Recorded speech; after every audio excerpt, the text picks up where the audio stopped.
Committee of the Regional Transportation District in Denver will now come to order. We are convened as of 5:31 p.m. Mountain Daylight Time. I would respectfully ask everyone attending this meeting to mute yourself unless you are recognized to speak. My name is Doug Tisdale, and I serve as the chair of RTD's Finance and Planning Committee. We want to thank you all for joining us this evening. Please note that the committee meetings of the RTD Board of Directors will continue for a time to be held remotely via Zoom. These meetings will be audio and video recorded, and the meeting recordings, along with the unofficial minutes of these meetings, will be posted as soon as practicable on the board's website. During today's meeting, we are also providing communication access real-time translation, also known as CART. Anyone who would like to access this service should send an email to the RTD board office at rtd.boardoffice@rtd-denver.com, and a link will be provided to you.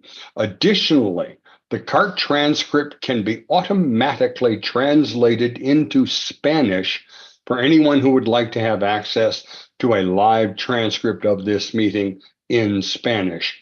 And finally, a live stream of this meeting is also available via RTD's YouTube page. I would now like to call the roll for the committee members. Director Bob Broom. Present.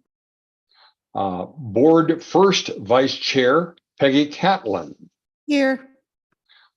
Board Second Vice Chair Lynn Geisinger is traveling and will not be joining us for this meeting.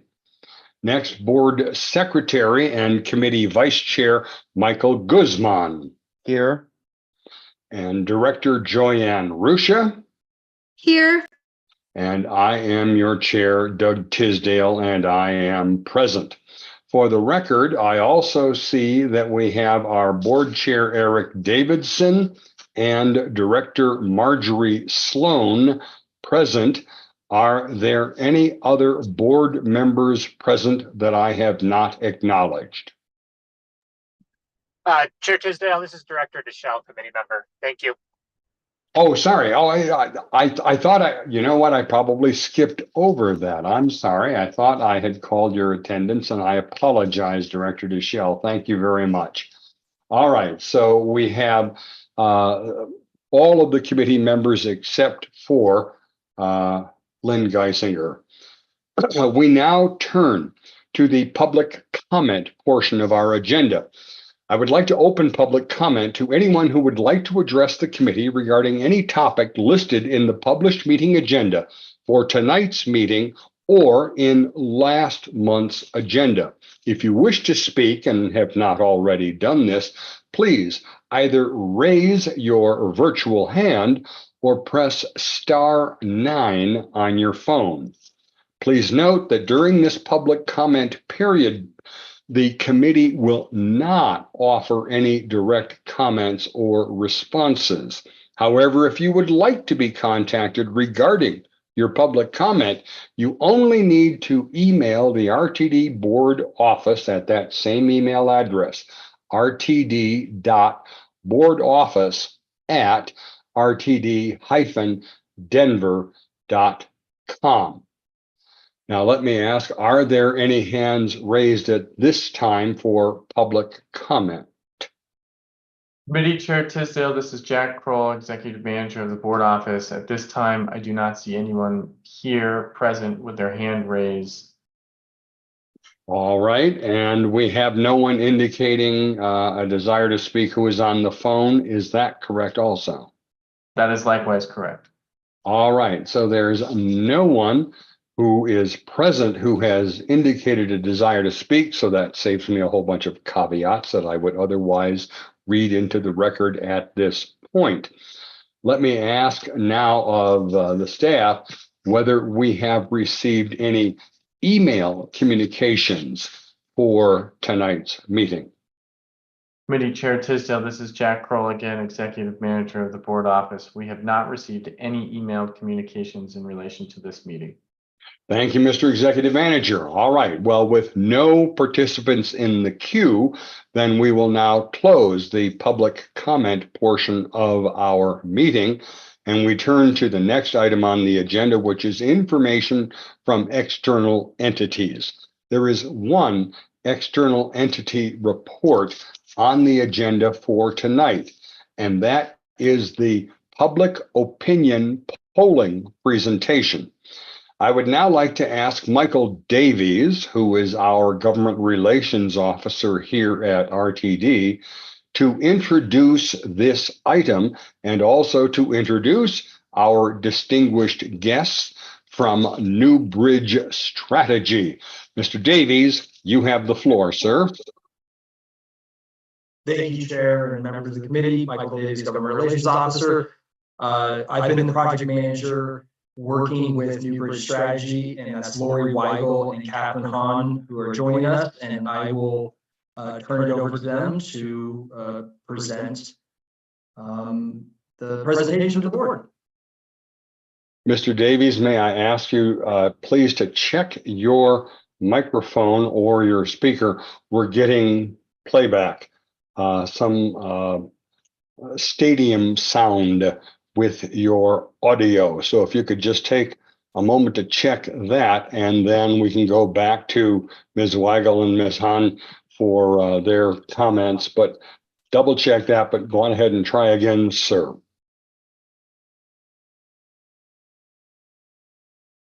Is that any better? No, sir, I regret to say it's not, and I'm not sure what might be causing that unless you have two devices working simultaneously. I do not, and the good thing is I am not the important part of this presentation, so I will mute and again turn this over to Lori Weigel and Catherine Hahn. Thank you very much, Ms. Weigel. Thank you so much. That was a lovely introduction and in stereo. So my name is Lori Weigel. I'm the principal of Newbridge Strategy. We are a Colorado opinion research firm, but I've been, that is 5 years old, but I've worked in the state for over 27 years, not to date myself. And primarily, much of that has been on state, regional, and local ballot measures. I'm joined by my colleague, Catherine Hahn, who's the director at the firm.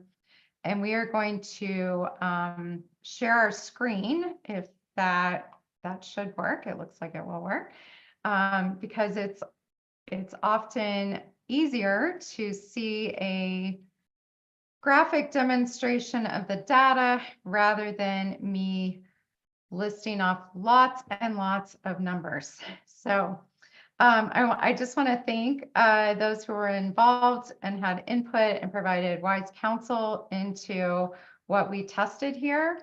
We looked back and you'll see some comparisons to previous surveys that were conducted within the district's boundaries as well. And then we also had help from the council here at RTD in order to frame some of the ballot language that we tested within this survey. So thanks again for all those who participated in that process, because it really was an interactive and iterative process. So just to tell you what we were contracted to do, we conducted a survey among 600 voters within the district, all of them obviously registered within the state and within the appropriate boundaries of the district. And those interviews were conducted from April 17th through 23rd of this year. We used a number of different approaches, as we do with any survey today, in order to provide respondents the ability to participate either online or via live telephone interviews. That's both cell phones and landlines. We distribute those interviews proportionally throughout the district, and we do a number of things to ensure it's representative of those who are going to be able to weigh in on the questions that we asked them. We also ensured that we had the opportunity for people to take the survey in either English or Spanish, and the survey was translated by our subcontractors, worked with the district before, GP&P Communication Consulting. Now, with any survey, there's a margin of error. I'm sure you all read that in the paper all the time. In this case, it's about 4% for the overall sample. Just to give you some perspective on a 600 sample, when we conduct national surveys, I presented one earlier today, that's typically in the range of 800 to 1,000 in order to represent all American voters. So this is a fairly robust sample, and we were ensuring that we were including a wide range of respondents within that sample.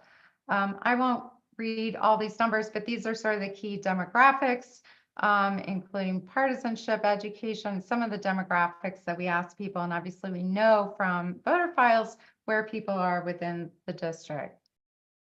So that's some of the boring stuff that people usually aren't that interested in. To get to some of the meat and the heart of what we did, as I mentioned, look at a number of core perceptions regarding the Regional Transportation District. We did tell them it's also known as RTD in case people are more familiar with that phrasing, and gave them the opportunity to tell us, first of all, did they have a favorable or unfavorable impression, or really no opinion, or had they not heard of the district? We did follow that up. People that said, for example, favorable, we had 18% who said, oh, I'm very favorable towards RTD. The remainder, of course, that added up to 60% were somewhat favorable. And we've just listed a few of the different demographic and geographic subgroups that were more likely to indicate having a positive impression of RTD. Certainly, the majority were, in fact, positive in their perceptions of RTD. So there's many more. These are just some of the top subgroups that that provided a positive response to that question. It's always nice to see those core numbers, but sometimes it's helpful to see what underlies those perceptions. So we asked a question, an open-ended question, asking them what the one or two main reasons are for their impression. In this case, we're showing those who had a positive impression. I'm going to show you those who had the unfavorable impression in just a second. Notably, you'll see some of these things that are on both lists, and even some people who said positive, who answered that they had a favorable impression, also said that they had some concerns as well. So people could say anything, and then we just basically collapse those into categories to make it a little bit easier rather than you guys reading pages and pages of the verbatims like we did. People talked about reliability and convenience of the services. They talked about cleanliness of buses and trains. They talked about affordability and reasonable fares, or just having an overall positive impression, and just really the importance of public transportation for the community. At the same time, some people were noting some concerns. So in one breath, they might say something positive, and the next they might say something that concerned them, or a hesitation that they had. Some of those that were more prominent related to safety concerns, particularly on light rail or at night. There was a desire for even more transit, for expanded routes and service areas. And then there was some folks talking about delays in light rail construction expansion, particularly on the Northwest corridor. There's obviously more here, but given my limited time, let me flip to those who had an unfavorable opinion. And again, safety concerns was something that was mentioned. We're showing the total number of mentions in each category. Obviously, there were far fewer people that indicated they had an unfavorable opinion, and so there were fewer responses in these categories. And so we heard some things about homelessness, or seeing some illegal drug use on trains and buses. Again, that desire for increased routes and coverage, and then concerns about specifically the Northwest Corridor in terms of meeting some unfulfilled plans, in their words. Now, The previous surveys asked the same question, so we asked it in the same manner as they had done the last time that we had district-wide ratings. In this type of survey where we're talking to voters within the district was in 2009. We have seen, well, honestly, just in the last 3 or 4 years, we've seen a decline in perceptions of many types of entities, whether it's municipalities, counties, certainly sometimes special districts or school districts. So it's not shocking that we have a slight decline in terms of favorable ratings here. Again, it's just kind of some of the concerns that we've had about higher levels of government and state government have begun to trickle down into perceptions of local and regional entities over the last, in this case, 17 years, but honestly, in the last few years, we've seen more of that as well. So while it's moved from a 48-point margin, favorable to unfavorable in 2009 down to a 27-point margin today. And I'd be remiss if I didn't show there was a geographic component to this response in particular. Those in Boulder County were somewhat more mixed in their views of RTD. Arapahoe County slightly too, but really Boulder County was the one that kind of stood out in those responses. And obviously some of that was reflected in what they told us. Another question that we looked at was whether you use RTD services or not. What is your impression of the quality of those services? 54% indicated that they felt it was excellent or good. It was 9% who said excellent, 45% who said good, another 29% said fair, and it was 13% who said poor, a mere 2% said very poor. We collapsed those to be able to look at that with a greater level of confidence. Some of those who talked about it being excellent or good are more likely to be seniors, more likely to be female. We saw a number of different counties rise to the fore, and definitely Hispanic or Latino voters were some of those that indicated having a more positive impression of the services provided. And again, this was another one that we had tracked and used the exact same language that was asked in 2007 and 2009, and saw a little bit of erosion again in terms of those perceptions of the quality of services being provided by RTD. We also asked how confident they are in RTD handling taxpayer money wisely. And we gave them 4 different options here. They could say very confident, which is 8% within that bar there, somewhat confident, that adds up to 62%. And then not very or not at all confident was a total of 36%. As is the case almost always, whether it's a water district, a city, what have you, there is a partisan component to that we've reflected here, with Republicans more likely to be divided, independents in the more positive or unaffiliated voters in the more positive and confident category, and Democrats overwhelmingly confident with 3/4 there feeling confident. And the reason we asked that is because we were also asking about a funding question. So let me explain a little bit about what we did. We basically took our overall sample of 600. We split it into 2 representative samples of 300 each. It's called split sampling. Half of those respondents saw this language, exactly as you see here in the italics. We know that's the one thing that any voter is potentially going to see when they have that opportunity come November to be able to weigh in on this question. We don't know what they might read in a newspaper or see online, but we know that they're going to look at this in their ballot and respond with a yes or no. And so I'll show you in a second. There's a slight variation that we tested of the other half of the sample. But when we gave them this language, it's probably a little long for me to read right now, but we had 2/3 indicate that if the election were being held today, they would vote yes. In fact, 2 in 5, 41% said they would definitely vote yes. The remainder saying that they would probably vote yes.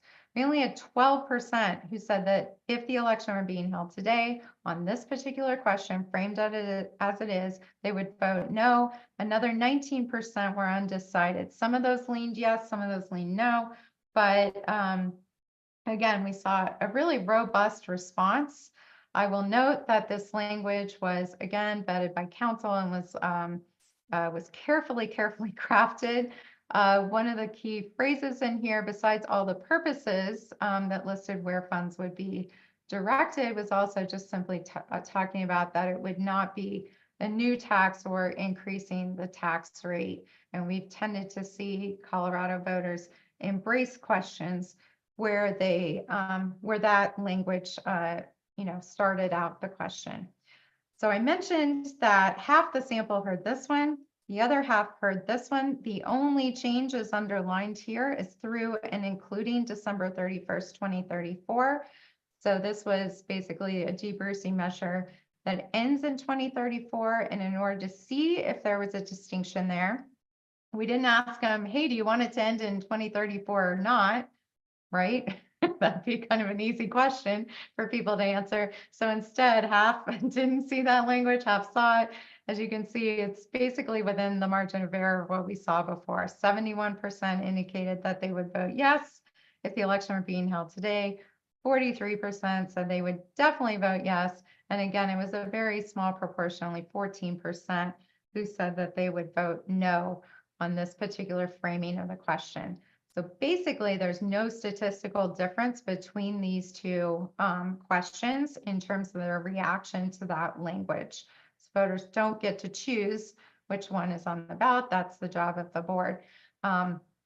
So we did follow that up again with that open-ended opportunity. They could say anything they wanted, but among those who indicated that they would vote yes, predominantly we heard that they in fact support and would like to see improved or expanded public transit within our region. Again, some of that we heard in the previous questions where we gave them the opportunity to weigh in.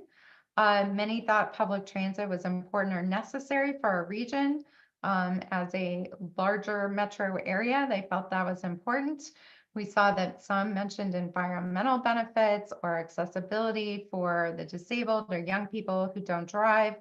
Again, we heard lots of different categories, and notably, a number of people pointed out that we could do these things without increasing the tax rate, and they felt that was a positive as well. We gave you just a flavor, just 3 out of many open verbatim responses to this question. And you can see that, again, people are evoking some of those themes that I just talked about. On the flip side, among, again, a much smaller group of people who indicated that they would vote no, there was a concern that, and honestly, this is something we see and is a very common response for any funding related ballot measure in the state, no matter the entity. There was a concern about the money would be wasted or mismanaged in some way, and just sort of a general sense that taxation was too high right now, and they were opposed to either taxes or fees. So again, those were sort of the top themes. You can see all of them listed here, but there's a general sense that among these no voters, they're just concerned about how it's spent. I would say this too, it's important that nobody really objected to the idea that of the specific purposes that were laid out within the ballot language. There was very, very little of that. In order to better examine these subgroups, we combined the 2 sets of data, given there was no statistical difference between the two. I'm just going to very quickly touch on a few dynamics because really, for the most part, these are distinctions without a difference because we saw the vast majority supporting it, no matter where they reside within the district, no matter what type of person they were. So we saw, again, this is a fairly typical dynamic. Women were overwhelmingly supportive, especially somewhat, I use these terms loosely, somewhat younger women. But really a robust response across the board with majority support, no matter age, no matter gender. Within the different counties represented here, we saw, again, 3 and 5 or more indicating support and very affirmative response in Denver County. Party registration does bear a relationship, though, to support for the measure. We tend to see that with almost any type of funding measure, but Republicans were actually fairly positive in terms of some of the some of the dynamics we see in other questions, especially outright tax increases. We had just under half of Republican voters, 7 in 10 unaffiliated, and more than 4 in 5 Democrats indicating support. And then newer residents tended to be most likely to embrace the proposal, but really it was 2/3 or greater, no matter how long you have lived within the area. And again, the reason we ask some core perception questions is we have often seen that bears a relationship to how people respond to any sort of proposal, especially one related to funding. So for those who had a favorable response to RTD, 4 and 5 basically are telling us that they would vote yes if an election were being held today. But even among that small proportion who said they had an unfavorable impression, a majority, granted a bare majority, but 52% indicated that they would vote yes for this funding measure. And we get basically the same dynamic too in terms of confidence in handling of taxpayer money, with those who said they were confident in RTD's handling at 82%, and just under half among those who said they were not confident, which is pretty striking given that some of those concerns. We did want to dig in a little bit more, especially to some of the components that we tested within the ballot language. So purposes, we usually use a scale that you see reflected here, where we ask them, you know, knowing that not everything can be equally important, we asked them to indicate for each one of these, and these were all randomized, so we aren't getting any sort of pattern response bias here. Is it extremely important, very important, somewhat important, or not important to them that a particular item be funded? And we are just showing you the proportion, that pink column there, extremely important, and then extremely and very important. So those top two categories combined, almost all of these, the vast majority, virtually all said they were at least somewhat important. So it gets a little boring when we show you another column of numbers that's basically at 99% on lots of these. Notably, things like ensuring that you have the necessary workers to offer and ensure convenience and safe service was something that resonated strongly. 85% indicated that was extremely or very important. Similarly, attracting and retaining the necessary workers to deliver safe and secure transit services was at 88%. So again, those are within margin of error, but sort of the same concept, but slightly different language. We did look at just maintaining the availability of transit services for people with disabilities, improving rail lines, bus stops, stations, other infrastructure. Both of those 83% embraced that. And again, we tried some different framing of that one I just mentioned. It was basically, again, within the margin of error of the response that we just talked about.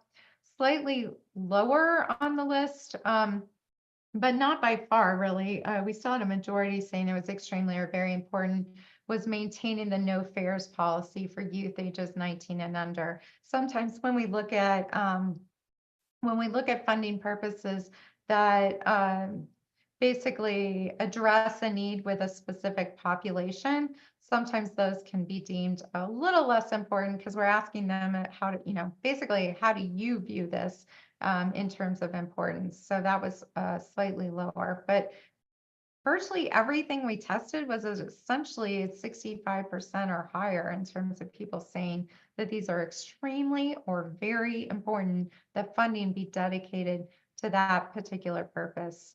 We also looked at some pros and cons.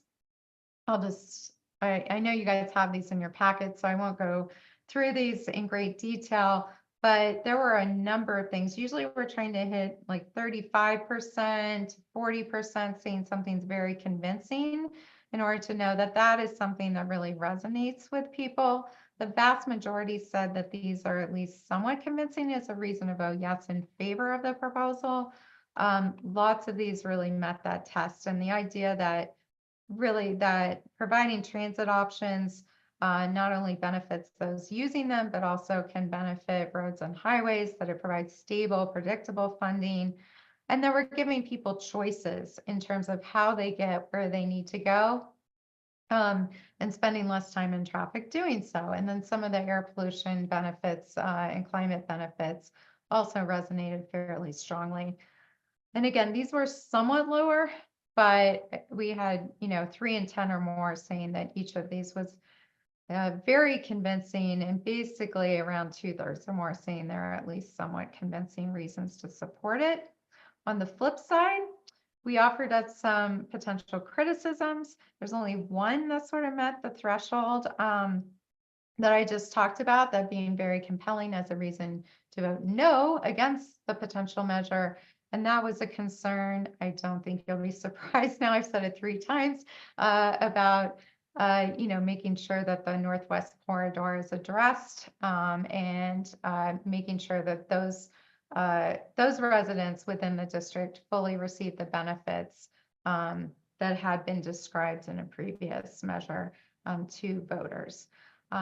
But again, those anti-tax concerns and some of that just really did not resonate very much at all.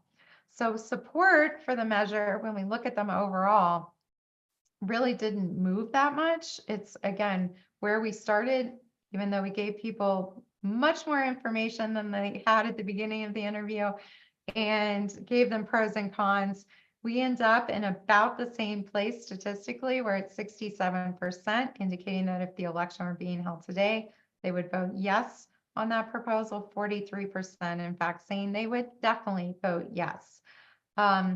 So it really is sort of a stable sense that this is important, and something that should be addressed. And we did ask one more question. Thinking ahead, we asked them if taxes did have to be increased in the future to fund transit in the Denver metro area, would they prefer an increase in the sales tax, the property tax? We did give them neither one, which certainly some took. A plurality took that option at 36%. But this is a very typical dynamic. People tend to prefer sales taxes over property taxes. I don't think that's ever been more true than it is today. Again, there is some partisan distinction. Sorry, I'm losing my voice. But in general, if for those who choose, they tend to choose a sales tax over a property tax, irrespective of partisanship and any other demographics. So I can flip back to a particular slide if there was something that I might stop sharing just so I can see a little bit better. But we're happy to answer any questions you might have. I know you guys had that information in your packets already. So there might be questions you were coming to already with us. So we're happy to do that. Thank you very much, Ms. Weigel. That was an excellent presentation, and the packet was very helpful, and I'm glad we had an opportunity to read all of the fine print before the meeting this evening. Let me open up to the members of the committee first who have any questions for New Bridge Strategy, Ms. Weigel, relative to the polling that was done.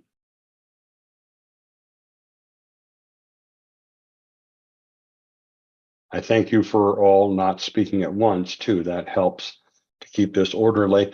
Are there any non-committee members who have questions? Wait, did I see? First, let's go back to Director Ruscia as a committee member with a question. Please proceed. Thank you, sir. I was still formulating my question. So if there was a non-committee member who had a question, I'm happy to defer for a minute. Thank you. That's most kind of you. I saw that Board Chair Eric Davidson had his hand raised, and let me invite him to speak. I know he's been involved with this as the polling has been going on. So Chair Davidson, you are recognized, sir. Thank you, Committee Chair Tisdale. Ms. Weigel, thank you for the presentation and all the great work on this. It's very helpful and certainly encouraging. One question that I have is along the strategic lines of interpreting the data. And in looking at those who have unfavorable views Also looking at those who had said no, and then I would say some of those that are, could be more on the bubble. In looking at the messages that detract, so for example, the not having delivered on Northwest Corridor, for example, those list of things of reasons to vote no, how vulnerable do you perceive the yes votes would be to the detracting messages?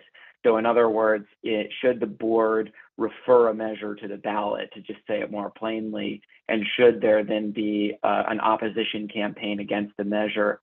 Based on your interpretation of the data and the detractors and the detracting messages, how vulnerable do you believe some of the yes votes are based on the messages you saw on that side of the fence?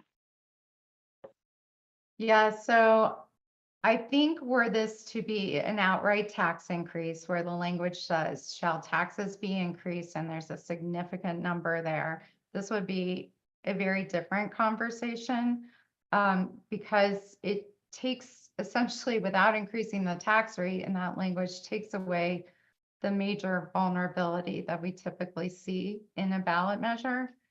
We actually don't see that a lot of the no messages are here. I've got the numbers right here.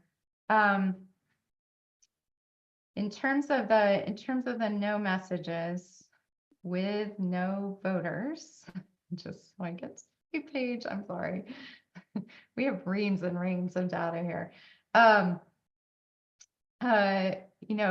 Failing to live up to promises, it's definitely somewhat convincing, but it's none of these are really at the level where I'd say, the no vote is it's such a small proportion. And I think I'd rather look at the undecided folks in the middle in order to say, okay, we'd be really vulnerable with that 17%. The only message that pops out with them is that failing to live up to promises.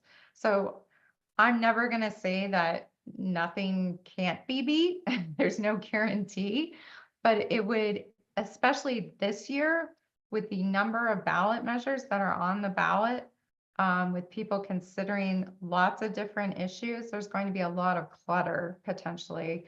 And so someone would need to spend significant dollars in order to break through and really start to peel away support rather than just gin up, sort of an anti-tax sentiment, for example, because there's not enough right now in that undecided and no category to you'd have to flip yes voters. Thank you very much for that. Committee Chair, if I may follow up with one. Please proceed to follow up, sir. Thank you, and then I'll go to the back of the line. But Ms. Weigel, you started touching on another one of my questions on my list, which has to do with the presence of other ballot initiatives. And I know we're still a little bit early in terms of what's referred, what's at the title board, but just based on your professional opinion with what's there and what you've seen in the data, do you see that the presence of those of what looks like it will be a busy ballot season here, do you see that as being helpful, not helpful, or neutral should the board of directors refer a measure based on the data that you've seen here? I think with this de-bruising measure, without increasing the tax rate at the beginning, I only know of one in the state of Colorado that has failed. Granted, that was in Douglas County, which certainly some proportion of the district is within the county. To date, that's all I've ever seen that has outright failed to pass when you have that language at the beginning. In terms of the other measures on the ballot, I mean, I would say that, and we, there were so many and it was still unformed. So it was, we couldn't list 10 different ballot measures prior to this one. But I would say that Coloradans typically are quite educated. They move around on the ballot. There's very little either straight ticket for candidates. There's very little straight yes, straight no. in terms of ballot questions. We get asked lots of different ballot questions. They're not all going to be funding related. And people tend to, and it is something that is nice about having mail balloting, is that people are able to take time. They're able to look at additional information. And, you know, I think we have a very well-informed and highly educated electorate that tends to do that. So unless there is something that just, usually we'd have to see something that outright confuses voters because it's so closely related to the topic at hand. We saw, for example, 2 years ago with 3 alcohol-related ballot measures, there was definitely confusion related to those. But, you know, voters in Colorado are pretty used to voting on tax-related and funding measures. Yeah, thank you very much, Ms. Weigel. And your presentation was great the other day to the Colorado Chamber State of the State. And apparently we like it as Coloradans too, as you had shared. We like all those ballot questions. So thank you for the questions. I appreciate it. Committee Chair, I'll hand back to you. Thank you. Thank you very much, Mr. Davidson. Appreciate those comments, Board Chair. Directors Broom and Catlin, I'm going to ask Director Ruscia first if she has her question formulated now, or if she still wishes to defer. I have a couple of questions, so I'll leave it up to you, Mr. Chair. I can ask a question now and then get in back of line, or I can just hang out in the back of line. Maybe one of my colleagues has the same question. So go on ahead. I'll leave it Let's to you. knock one of them down now and All then right. see where we're left. Okay, thank you. So my question is regarding the methodology. So what was the methodology that we used to create the pool of voters to sample from? Like, did you put, was it all registered voters, high frequency voters? Could you talk about that a little bit? Yeah, so we have done lots of research on likelihood to vote. We have found that past behavior is the greatest predictor of future behavior. So you guys might have noticed that in your personal lives as well. So what we tend to see is that likelihood to vote questions don't work very well. And so what we use is past participation in similar turnout elections. So they had to have participated in 2020 and or been newer residents that participated in 2022 are registered to vote since then. And so that's the pool, and obviously within the district boundaries. And then we can examine the data and ensure that our demographics are within the criteria that we just set out in terms of past participation.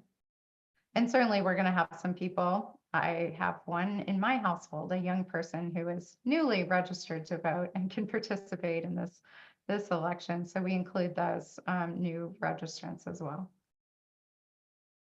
Thank you. Director Ruscia, you want to hold off, or do you have an immediate follow-up? Just immediate follow, just to clarify, and I'm hard of hearing, so I'm trying to track the another screen at the same time as you are speaking, so I apologize. So so you said that they would have had to have participated in 2020 and or be newer residents that participated in 2022 are registered to vote then. Did you 2020 or 2022 or newly registered? Thank you. So I'll finish my thought. Are you able to go back and access data regarding people who participated in primaries, because folks who participate in primaries also tend to have higher voter turnout in municipal. And while this is a referred ballot measure, they also tend to feel like they're more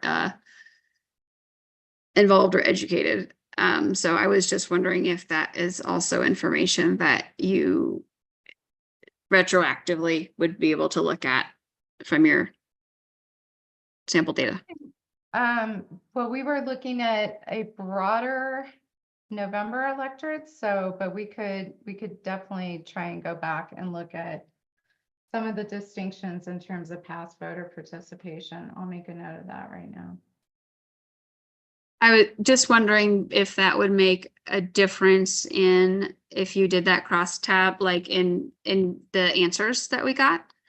So primary elections tend to vary wildly in terms of participation rates and can vary even, county to county in terms of what. So I'm not clear on, well, but we're happy to go back and look at different scenarios in terms of turnout. I also used to do polling, and so that's why I asked, because this is Oh, great. also a public relations and kind of I hate to say this word, but like local influencer question as well. So that's why I was asking, because we already know in Colorado, we already have we already have some of this data. And then I'm so sorry if I missed this. There is a slide that says a short-term resident woman, and I didn't understand what that meant, and maybe you covered it. Would you mind repeating? And I'm not looking at the whole board packet. I'm looking at everything separately, so I don't have the page number, but in your slide, maybe you can find the slide. We It's- had a slide looking at length of residency and how they responded to the ballot question, but not broken out by gender on that. So we just simply responded to had lived in their particular county less than 5 years, 5 to 15 years, and 15 or more years, or said they had lived there all their life.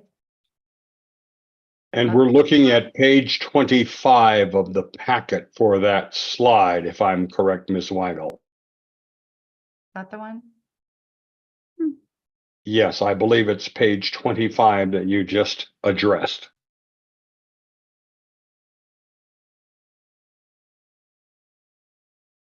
Do you want me to try and share that?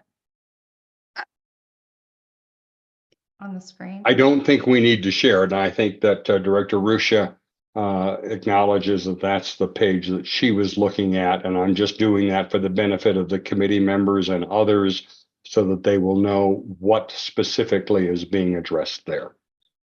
Yeah, if I may, Mr. Chair, just dialogue really quickly. So I just want to make sure, so just the short-term resident women, you're saying that those are women who Oh. have lived here 5 years or less, Less than 15. or less than 15? Yep. Okay. Okay. Thank you. Um, Sorry about that. And just for your reference, when we get our board packets, you can review it as one long packet. I just tend to split up mine by presentation so I don't get lost. That's why I didn't know what the page number was. So appreciate Chair Tisdale for stepping in there. I do have a few more, but I'll yield to other directors. Thank you, Director Ruscia. Okay, let's go to Director Broom at this time. Thank you, Chair. Did the state legislature set up a interim study committee that was talked about? And if they did, is that something that we would have to be concerned about when the results would come out? If I can address that, if you're referring to House Bill 1447 as was amended, which established, prepared to establish a committee to study board governance, 1447 died, having been referred to the Senate Appropriations Committee, and the Senate Appropriations Committee did not take it up from the table, so no study committee was formed. Thank you. And now, first Vice Chair and Committee Member Director Catlin, you are recognized. Thank you, Mr. Chair. Just a couple of things, and I don't know if this would be considered a crosstab or what, but I would be curious to know how many of those polled were residents in Colorado or voters in Colorado in 2004 when the fast tracks vote was taken.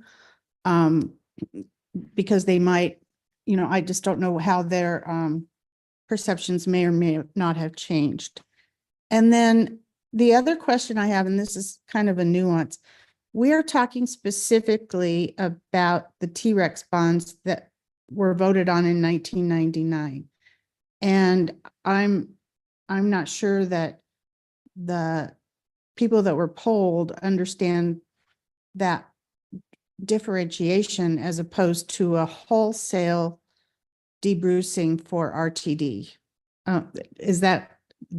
Did I make myself clear on that? Because it's really just a segment of the tax that we're asking to be debruced, and that's the portion that's already been it's really just a renewal of a debrucing that took effect in 1999, and that was for the T-Rex bonds. So I just don't know if people understand that or if they just think of debrucing as a whole. They absolutely do not understand that. And many of them didn't live here then. So I can say that with confidence, even though we did not ask them that. I could defer to Ms. Snyder or someone who might be able to explain Well- how the question was worded. And Well, and the whole unfulfilled promises question, a lot of that is perception based on media and, quite frankly, our governor and our legislature. And there are other things other than the Northwest Corridor that we were not able to complete due to the downturn in the economy. And so that was I was just bringing that up. So how much did that influence their answers? The other thing that was curious for me is that you have Jefferson County as a whole. There are areas in Jefferson County that have pretty good service, and then there are areas that do not. And I just don't know how, if you have any kind of breakdown of those polled and geographically where they lived, because I was surprised at the favorability rating in Jefferson County, given where I live, and yet Jefferson County has the part of the G line and part of the W line. So that's interesting. I just don't know if you have that data, and I'm not asking for it, but if it's available, it would be interesting to see. Thank you. yeah, the margin of error is going to be very high if we start breaking out within counties. So that's why we did not do that. It just seemed to make more sense to look at it county by county in terms of the overall responses. I'm a Jeffco resident too, so so I totally understand the distinctions in terms of service.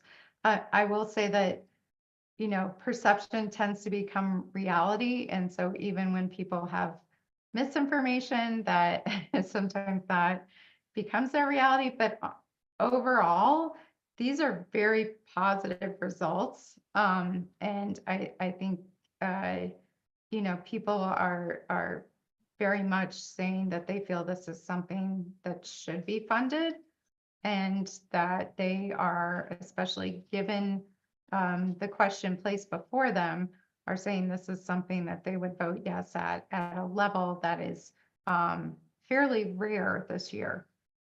Without revealing all our polling results for lots of other clients, this is quite positive.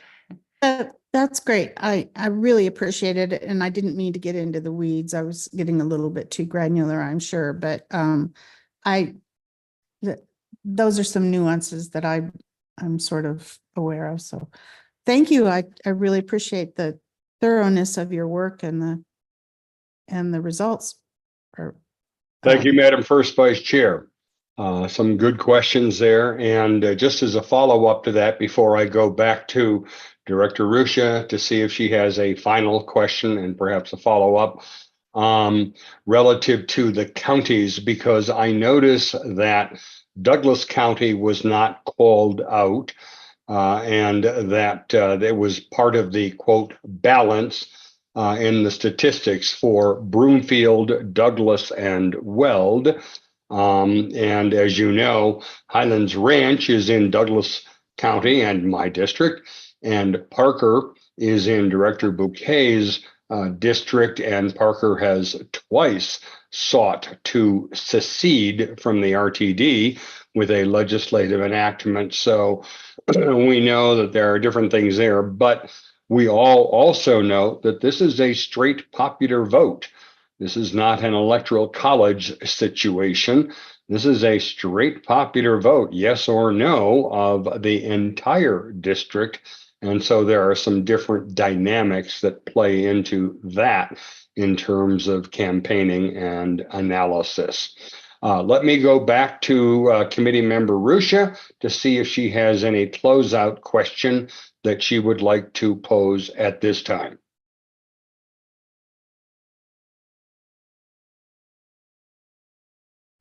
Thank you, Mr. Chair. Just a few quick. First, I was wondering if the poll results had been weighted, and if that's a follow-up response, that's okay for the board.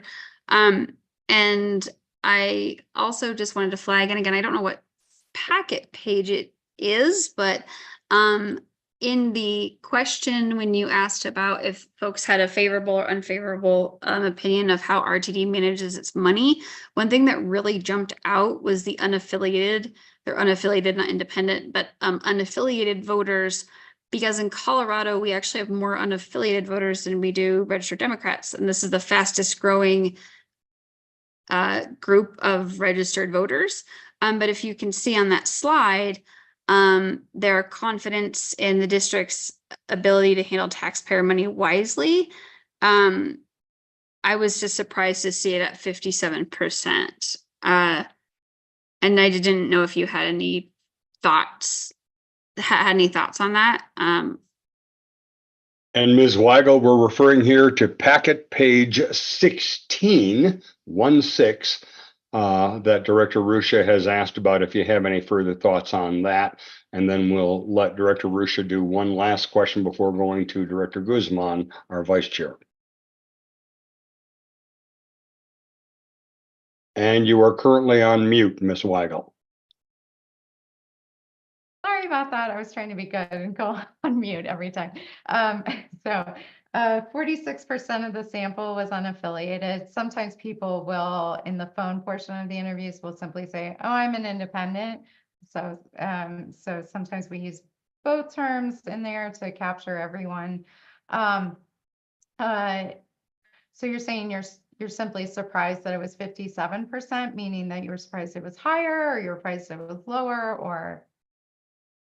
If I may, Mr. Chair. Yes, you may. Okay, sorry. No, I just so I can answer the question. No, I was surprised that it was lower, since unaffiliated voters in Colorado have trended towards the vote trended towards voting more left or more Democrat. So I would understand if the number was lower. I was surprised it was that much lower. So I didn't know if you had any thoughts, but thank you for clarifying that we're talking about people who self-identified as independent versus the registration. And then the only question I have is, like, are there any other questions, like, so fast tracks and unfinished projects came up as a potential negative, and I wasn't able to ascertain from this presentation, did or do I guess, actually, no, I'll just rephrase my question. Were there any other questions regarding fast tracks projects or the Northwest Corridor that we pulled on that aren't shared here? And I'll just give, just for context, I do have a concern because this is complicated for most folks, and most voters don't understand the difference between the fast tracks and the base portion of our tax, and et cetera, or even what was voted on in 2004. I guess I'm just wondering if my concern is that if we move forward with this debrucing ballot initiative, that there might be confusion amongst voters as to what it is we're buying. Does that make sense? So I didn't know. Yeah. So I didn't know if there were any other questions related to fast tracks that we just, didn't see in this presentation.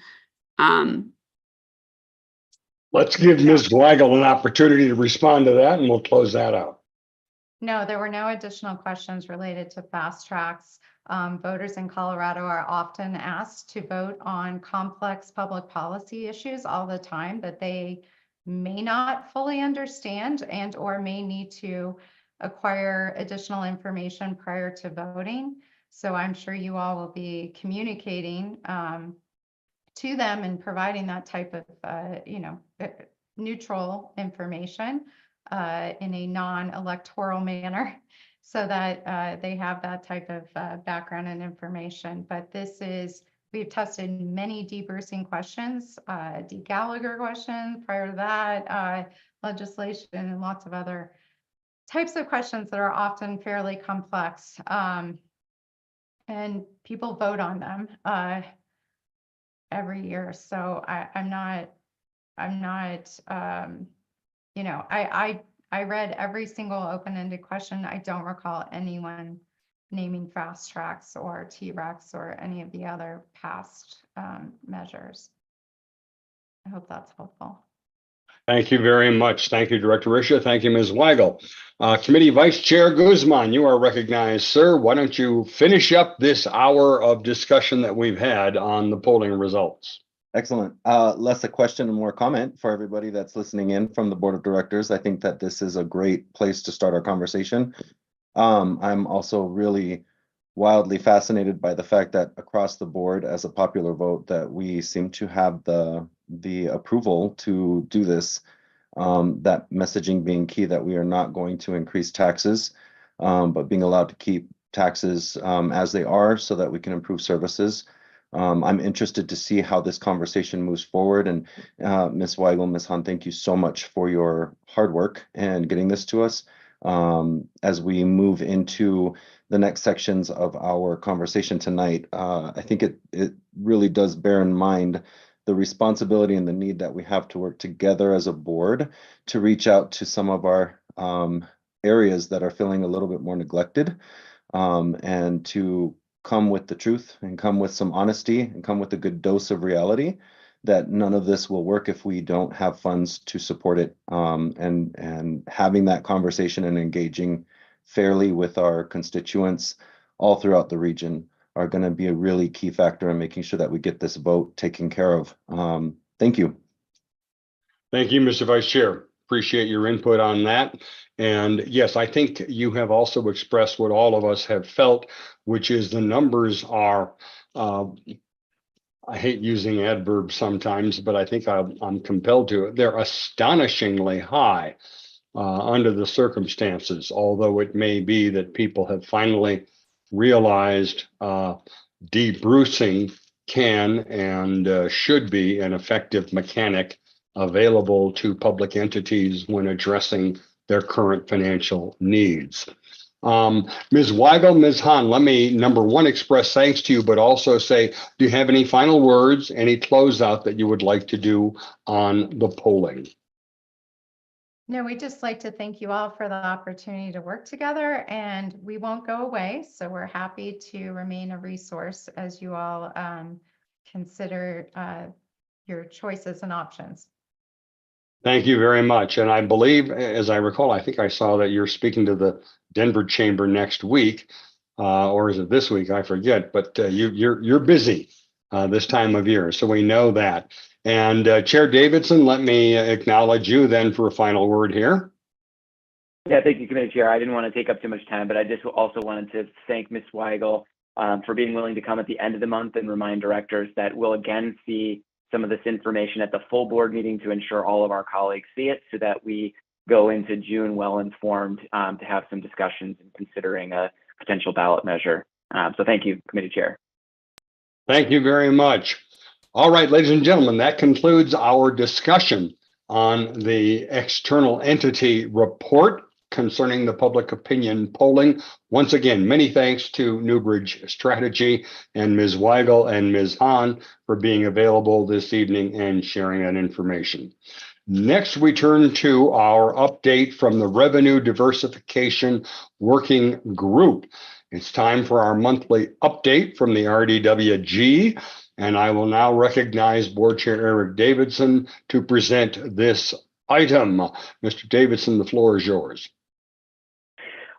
Thank you, Committee Chair. The Revenue Diversification Working Group has postponed its usual meeting and is meeting later this month. Largely, we'll be looking at the Tabor cap calculations and having some discussions around the impact of Tabor. We've had directional discussions, as everyone will recall, regarding the percentages that have been refunded by other counties that are not debruced, which range 7 to 11%. But as members of the committee and directors will recall, this was a coarse approximation or rough estimation of what might happen. We are in a little bit more of a complex situation in that we have a sales tax. We're not dealing with property tax, but we're looking at the changes in property tax and CPI. There's a growth factor and then CPI. So the calculation of what's really at risk is something that's still underway. It also is probably incumbent upon us to consider a multi-year impact. So that's something that the Revenue Diversification Working Group is looking at. In addition, I think as everyone is well aware, we do have the website, as I had noted last time, is live thanks to the work of Mr. Stuart Summers. Again, it is in the phase of having a spot on the website to be a placeholder to build out, particularly should the board and should the agency decide it would like to more specifically educate the Denver metro region on financial matters. And perhaps there are some general things that we would like to highlight depending on the nature of our discussions following these polling results. So the website is live, and we're largely focused on the discussions around how to educate the population, given that our ability to dramatically influence our revenue outlook inside our four walls is limited without the involvement of the voters and state policymakers. So communication is one thread, and then really looking at what the potential impact of Tabor is another effort that will, I suspect, inform the decision that this board makes next month, whether or not to refer a measure. That concludes my comments, and I'll be happy to report back next month after the Revenue Diversification Working Group has its postponed meeting. And thank you very much, Director Davidson. We appreciate that report. It reminds me that I should emphasize what you have said here as well for the benefit of all committee members and for those who are not with us this evening, and that is that this report will also come back to the full board. To the extent that you might have additional questions that we were not able to get addressed during the first hour of this meeting, that will be presented as a later opportunity at the full board meeting. All right, then we move on to recommended actions. The good news is there are no recommended actions on the agenda this evening. The bad news is, don't get too comfortable, we have 5 discussion items to cover this evening, as you see on your agenda. The first item concerns the Taxpayers' Bill of Rights, or Tabor. I would now like to ask Doug McLeod, our Chief Financial Officer, to present this item. Mr. McLeod, you have the floor, sir. Thank you, Chair Tisdale, and good evening, board members and committee members. I do have a short presentation to go through. I'll share my screen here as I speak.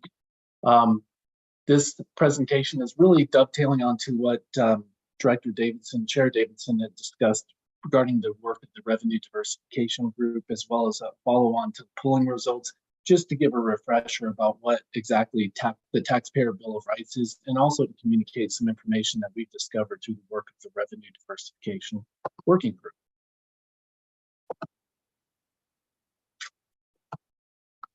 So let me share my screen here and make it full screen. So this evening, just a few slides, as I mentioned, I want to talk about Tabor basics, talk about the impact to the RTD agency, and then some potential mitigation options that have been identified. And then we'll also talk a little bit about next steps, including future committee meetings as well as board meetings. So just as a refresher, Tabor, as it applies statewide, is 1992 Colorado constitutional amendment. It's applicable to all governments within the state. And it requires that voters approve any new taxes, new debt, or any TABOR exemptions, which is also referred to as debrucing. Annual government revenue growth limitations apply if you're subject to TABOR, and this is the subject of the potential ballot measure, obviously. The ratchet down effect is the effect, and I'll give it an example of how this works, but the effect of your base year of revenue is always reset every year. So if you get ratcheted down in terms of lower revenues in one year, that becomes the new basis for calculating growth limitations in the following year. Any excess revenues must be returned to taxpayers. We've all experienced that through state refunds of taxpayer TABOR revenue growth limitations and returning that funding. TABOR also requires that agencies, governmental agencies, maintain a 3% emergency reserve. That is one of the fund balances / reserves that RTD maintains, and it's based on 3% of revenues. And again, debrucing refers to being exempt from TABOR provisions, and it refers to Douglas Bruce, the author of the constitutional amendment for TABOR.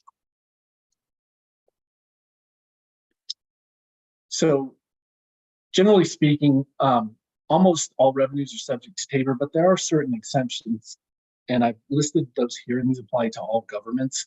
The ones that are most notable are there in the middle of the screen, those sub-bullets for RTD: federal funds and associated investment income, retirement plan contributions. And I'll show you an example of this in a couple of slides. And then the other thing that we're looking into too is there's this notion that it may not be necessary that refunds, if they were to occur, would have to occur through a cash refund to taxpayers. We're looking at different options in the revenue diversification work.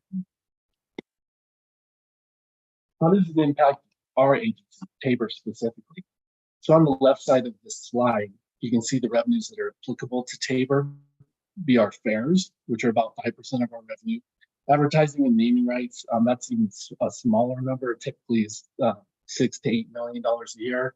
The 0.6% tax that's been in effect pre-fast tracks, that we refer to that 0.6% tax as the base system.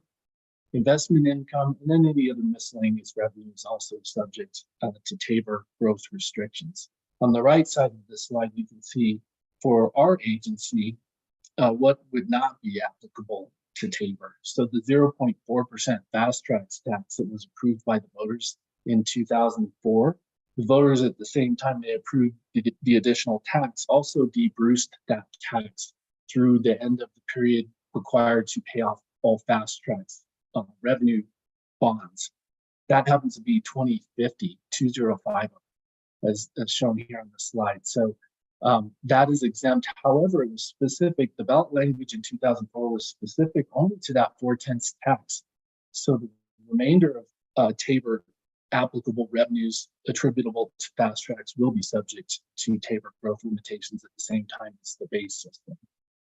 Other notable items I mentioned: federal funds and any associated investment income realized from those federal funds. So any federal grant funding that we get would be exempt from TABOR.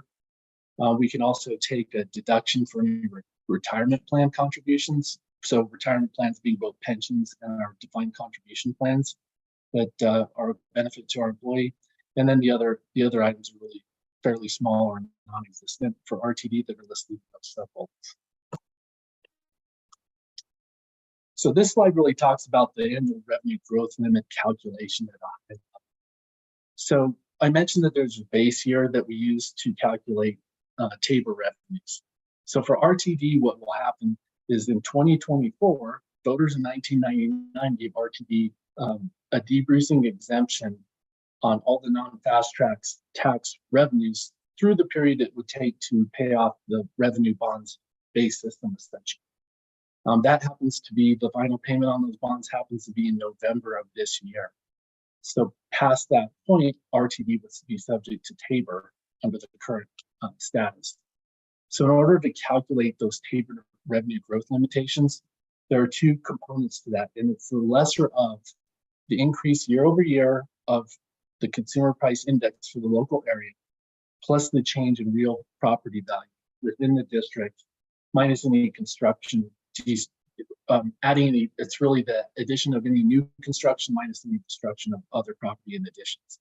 That information is provided by the Department of Local Affairs, I believe, DOLA, from Colorado. So we do have those numbers and been able to make some initial calculations. It's the lesser of that calculation year over year or actual revenue. So as I mentioned, it resets the base every year. So we take that lower number every year, and that's the new number that we would use for the basis for the following year. So here's an example. We do have some preliminary numbers from 2023. As you know, the audit is being completed, and these are preliminary numbers from 2023, but I think it's helpful to really understand how this impacts, or could potentially impact RTD. And of course, we had to go back here. So this really wouldn't be applicable for RTD because we would be subject to Tabor growth limitations in 2025 because we lose our deboosting at the end of this year. We would actually, to do that calculation, would need 2024 numbers and then look at what the 2025 results were versus CPI plus property tax, net property tax changes to really compare what that impact would be. And certainly we would forecast that going forward, including our budget discussions, et cetera.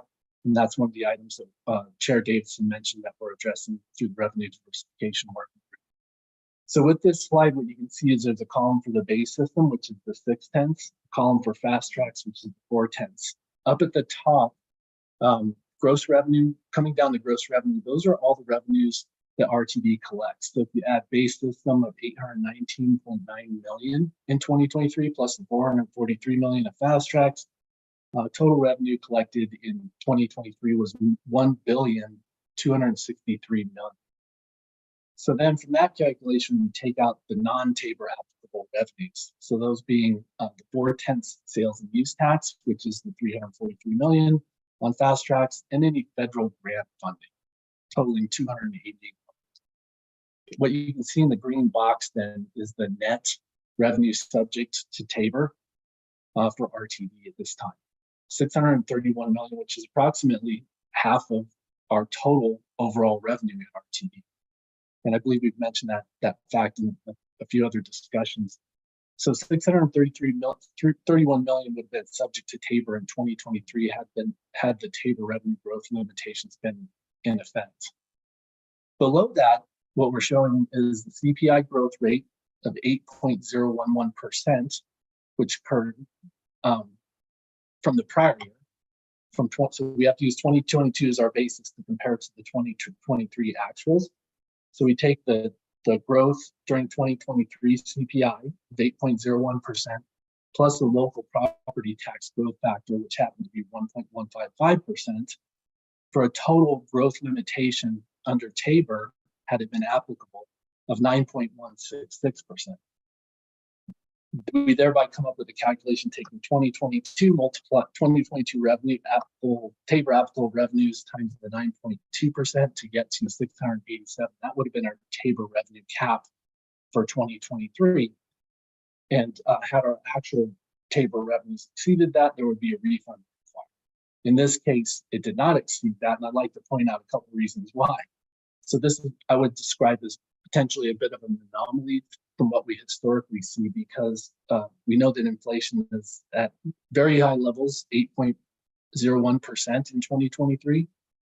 Historically, it's closer to 2 to 3% and even lower in more recent years. So that would move that Tabor cap down a bit had we been experiencing historical levels. And if you were to actually replace that 8% with, say, 3%, we would still have been slightly under the cap. And the reason being is that our sales tax revenue growth in 2023 was really flat from the prior year, only increased about 1%. So it was kind of that Goldilocks scenario for us in terms of Tabor exposure, in terms of there being a very high cap as well as low sales and use tax growth. Now, I should also mention too that now this sets the new base going forward in the following year, 2024. So 631 million, the lower of the two numbers would be the new cap for next year. So if we grew, let's say that the growth factor Tabor limitation percent was still 9%, but we grew our sales and use taxes and our overall Tabor revenues by 12%, that differential would be the amount subject to refunds to taxpayers. So some potential mitigation options. So we've discussed Tabor exemption voter authorization. So that looks like the best option for RTD. Everything else that we've talked about in our revenue diversification working group is really to more deal with the impacts of that and be fiscally sustainable if we had to deal with that. But the best option is obviously to keep the revenue that would normally be subject to Tabor revenue growth limitations in 2025. So one of the items that we're still discussing is revenue diversification. Certainly the volatility exposure we have with sales and use taxes making up about 2/3 of RTD revenue, subject to swings. So that not only presents a problem potentially for Tabor revenue growth limitations, but it could also be even more severe with a ratchet down effect. If we have one bad year, it takes us down to a new basis that's significantly lower than our trend line. Effective accounting application. So one of the things that we've really looked at is how do we ensure that our Tabor applicable revenue is accounted for correctly. So I'll give an example. Right now, when RTD draws federal funding, which is exempt from the Tabor calculation, Tabor revenues, we do not segregate the revenues, the investment income associated with that. It all goes into one investment pool, all of the funds, and then that money is invested appropriately, and we draw investment income. One thing that we can do is separate out those federal funds into its own accounting methodology, and also track the investment income associated with that, so we can keep that separate from Tabor. Refund reserve.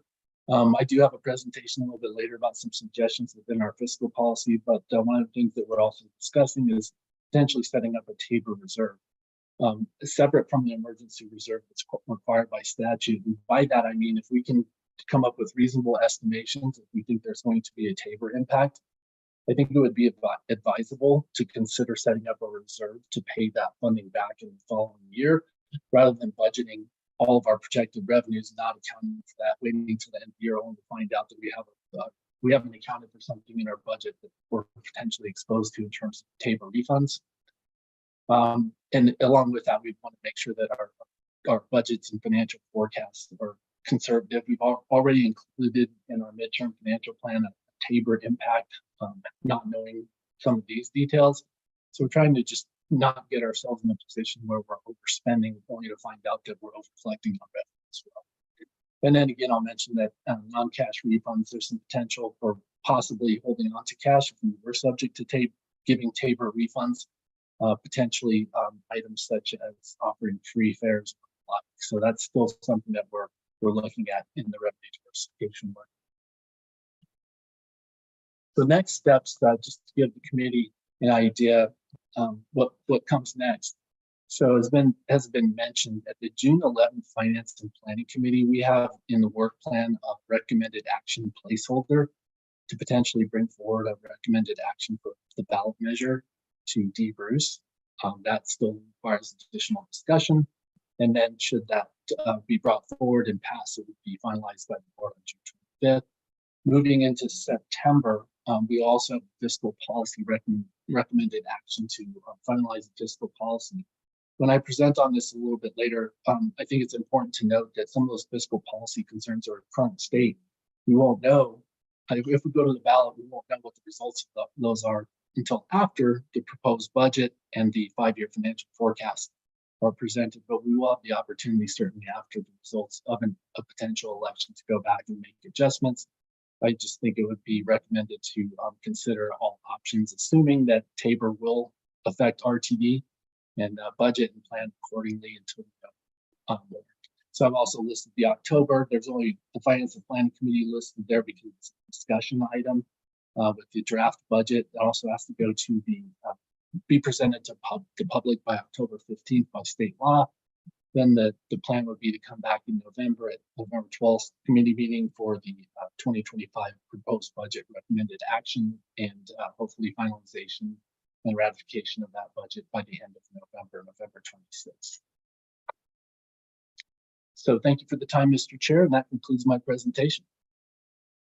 Thank you very much, Mr. McLeod. One very quick technical question. If you could turn to page 44 of your of the board packet.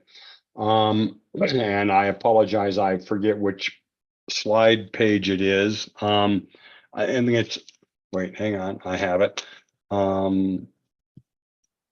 Your slide presentation, page 5, you note for exceptions includes property sales. Then if you go 2 pages later onto packet page 46, under Tabor exempt revenue and deductions from revenue, it indicates other income, rent/leases. Am I correct in understanding and recalling that both property sales and rentals of properties are excluded from Tabor calculations? Yes, that is correct. Thank you. Just wanted to clarify that. Director Deschel, you are recognized, sir. Thank you, Mr. Chair. I apologize, Doug, this may have been in your presentation and I just missed it. But this year in the legislative session, although I think still to be signed into law, there is some opportunity for RTD to receive some state funds, albeit as compared to the size of the budget, not necessarily making or breaking the year. What's sort of our flexibility there, and do those go through sort of a circular Tabor analysis, or are they wholly off the table once the state has elected to appropriate funds to RTD? Mr. Chair. Mr. McLeod, sir. Thank you. Yes, thank you for the question. I might ask General Counsel Snyder to help weigh in on this. So I believe that the 2 measures that you're speaking to, Director Deschel, are number 1 was the Zero Fare funding. It's a grant program issued by the state, $5 million statewide that would have to be applied for. And we're really looking at as an agency towards continuing the Zero Fare for Youth program under that type of funding, but it is statewide, so it'd be a competitive process, I believe, to apply for that. We're also some fees, oil and gas fees proposed in legislation. Fees would be excluded from the Tabor calculation. But Mr. Chair, if it's okay, I'd like to defer to Melanie Snyder to help supplement my response. Let's do that. General Counsel, do you have anything further to supplement relative to Chief Financial Officer McLeod's response? I do not. Thank you very much. Director Deschel, does that satisfy your inquiry? It does. It leads to others of, I believe the grant is set up as actually a refund of expended funds. And anyways, I think it would be good to have that answer ahead of the next legislative session as we consider our advocacy and advocating for more transit dollars in connection with Tabor, but certainly does not need to be answered tonight. Thank you very much. I think it's an excellent question, and one that I know Chief Financial Officer will note and carry forward. Other questions for Mr. McLeod on our Tabor primer? And it was beyond a primer. It was almost an advanced course in Tabor, which is very appreciated, because particularly for the new directors who have not perhaps in their past experience had to deal with that, it's very useful. Let me call upon committee member Director Ruscia. Thank you, Mr. Chair. Tabor is one of my favorite things to talk about.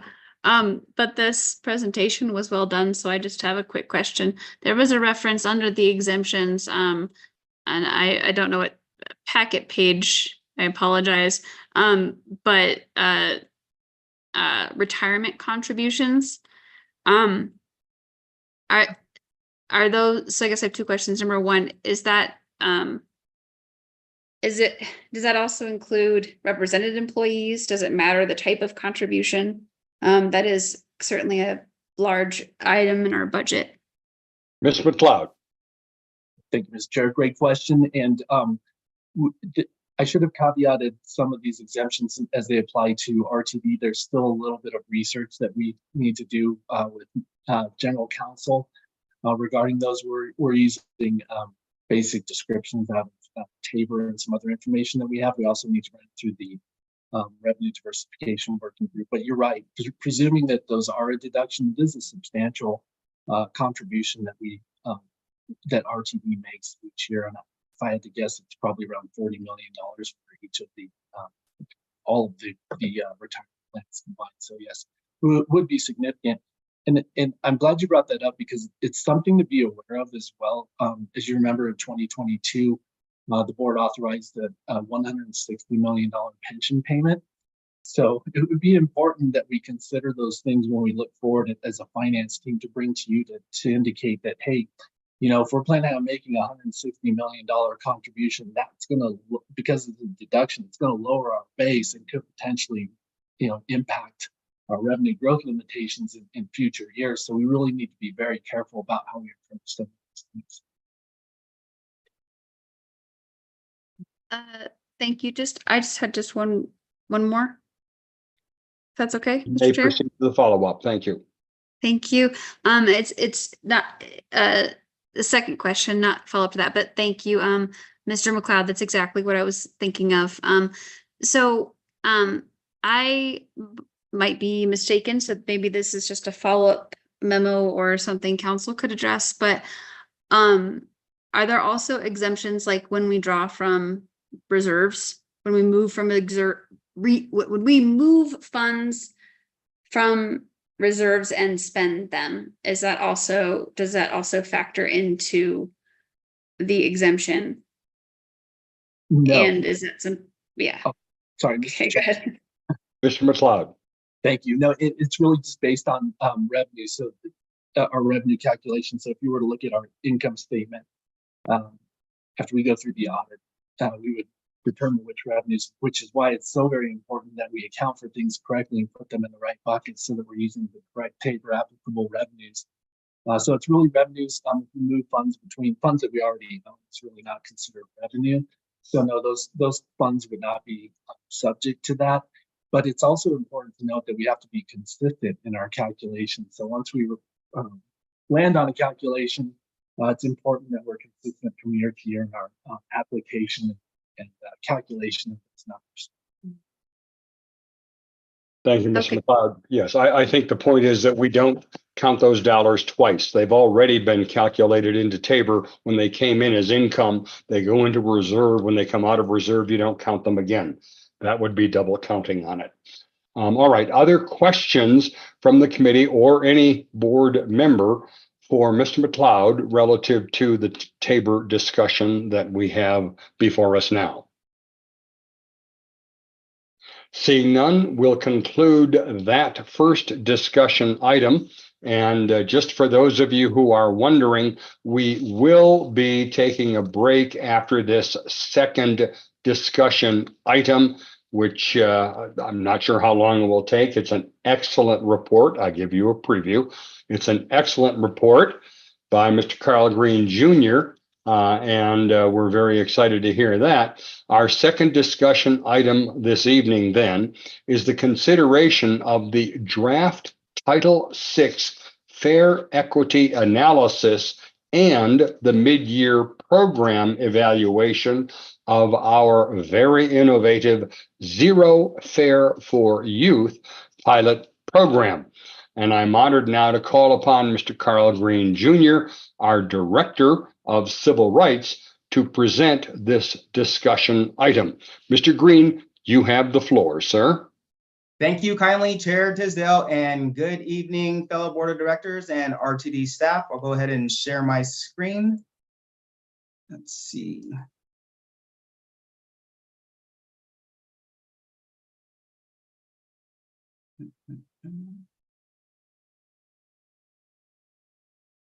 All right, good evening again. My name is Carl Green Jr., Director of the Civil Rights Division. And as Chair Tisdale has mentioned, I will be going over the draft Title VI Fair Equity Analysis and Mid-Year Program Evaluation this evening. And to give you an overview of what to expect, I'll give a high-level overview of the pilot program, move into the Federal Transit Administration requirements. From there, I'll cover on the decision tree as it relates to our fair equity analyses, along with our Title VI policies, the methodology, the results. I'll scratch the surface high level as far as the mid-year program evaluation, and then I will get into the next steps. So as part of the system-wide fare study and equity analysis, RTD introduced the pilot program, Zero Fare for Youth, as an opportunity to remove barriers to education and employment while creating access to destinations across the Denver metro region. And this program is truly making lives better through connections by welcoming a future generation of transit users to experience all the benefits at no cost. So just to give a high level overview, the pilot began September 1st, 2023, and it will run through August 31st, 2024.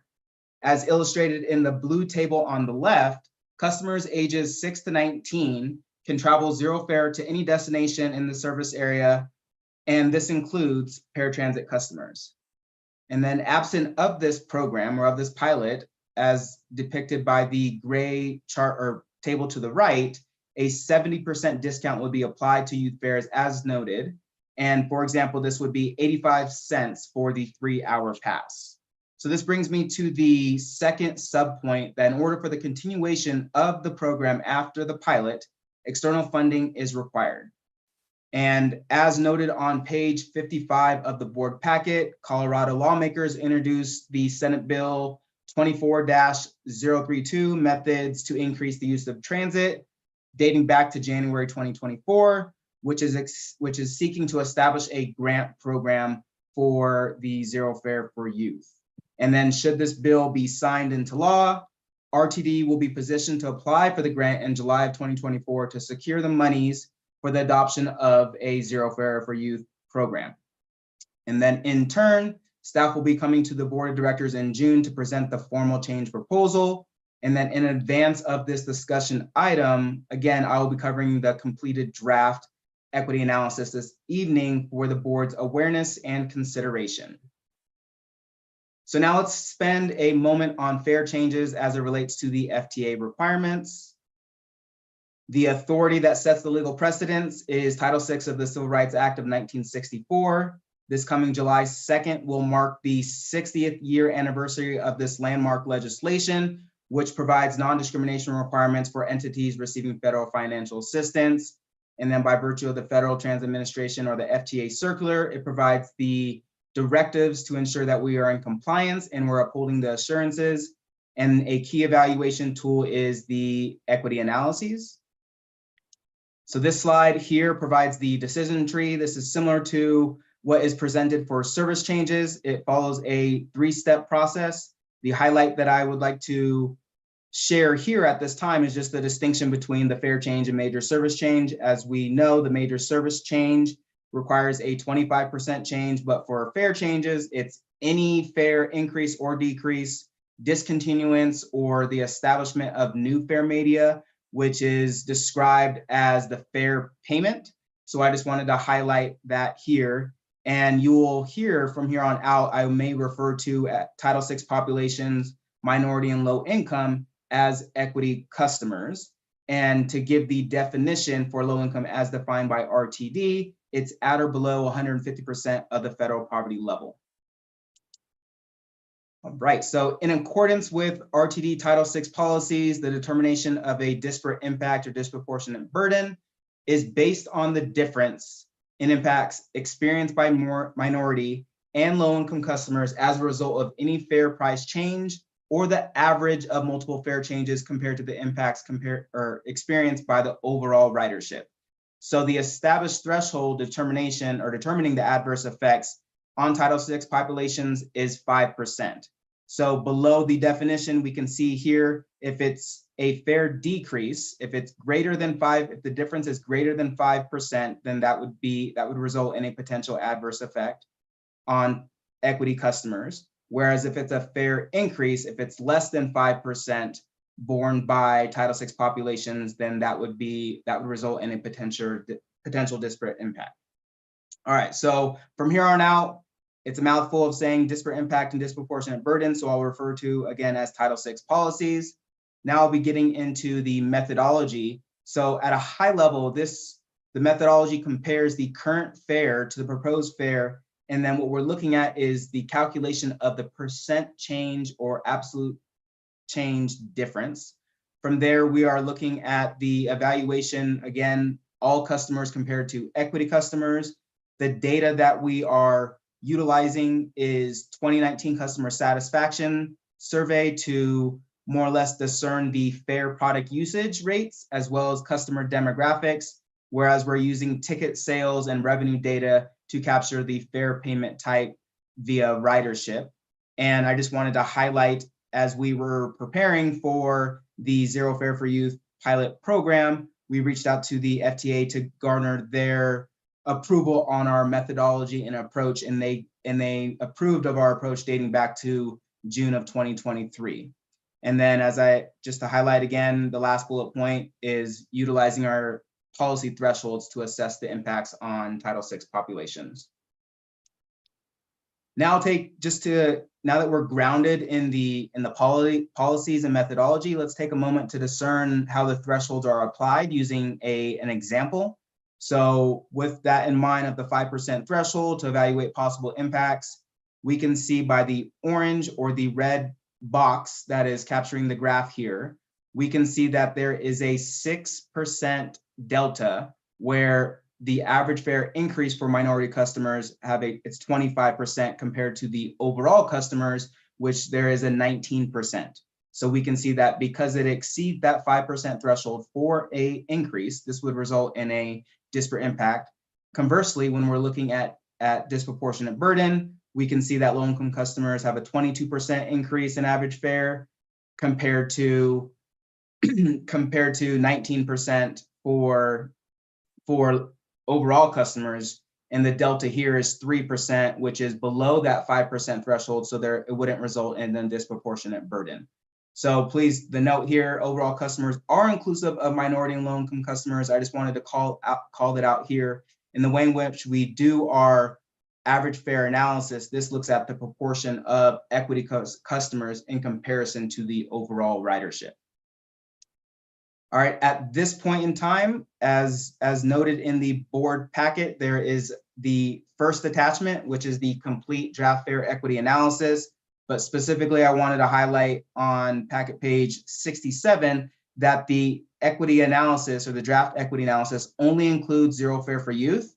And although from a Title VI perspective, accessoride or complementary paratransit services are excluded from being considered with respect to a fare equity analysis, but I just wanted to highlight here that the no cost fare for youth would be applied to accessoride services if the program is adopted in the spirit of inclusivity and equity. So I just wanted to highlight that here. So moving into the results, there is no disparate impact on minority customers. What I really want to call attention here as far as the table that is presented is the third column for all customers compared to the third column for minority customers. We can see that the proposed average fare, the percent change is 4.2% compared to 5.2%, and the difference is 1%, which again is less than, or it's within the threshold. So overall customers experience a 4% decrease in average fares compared to a 5% decrease for minority customers.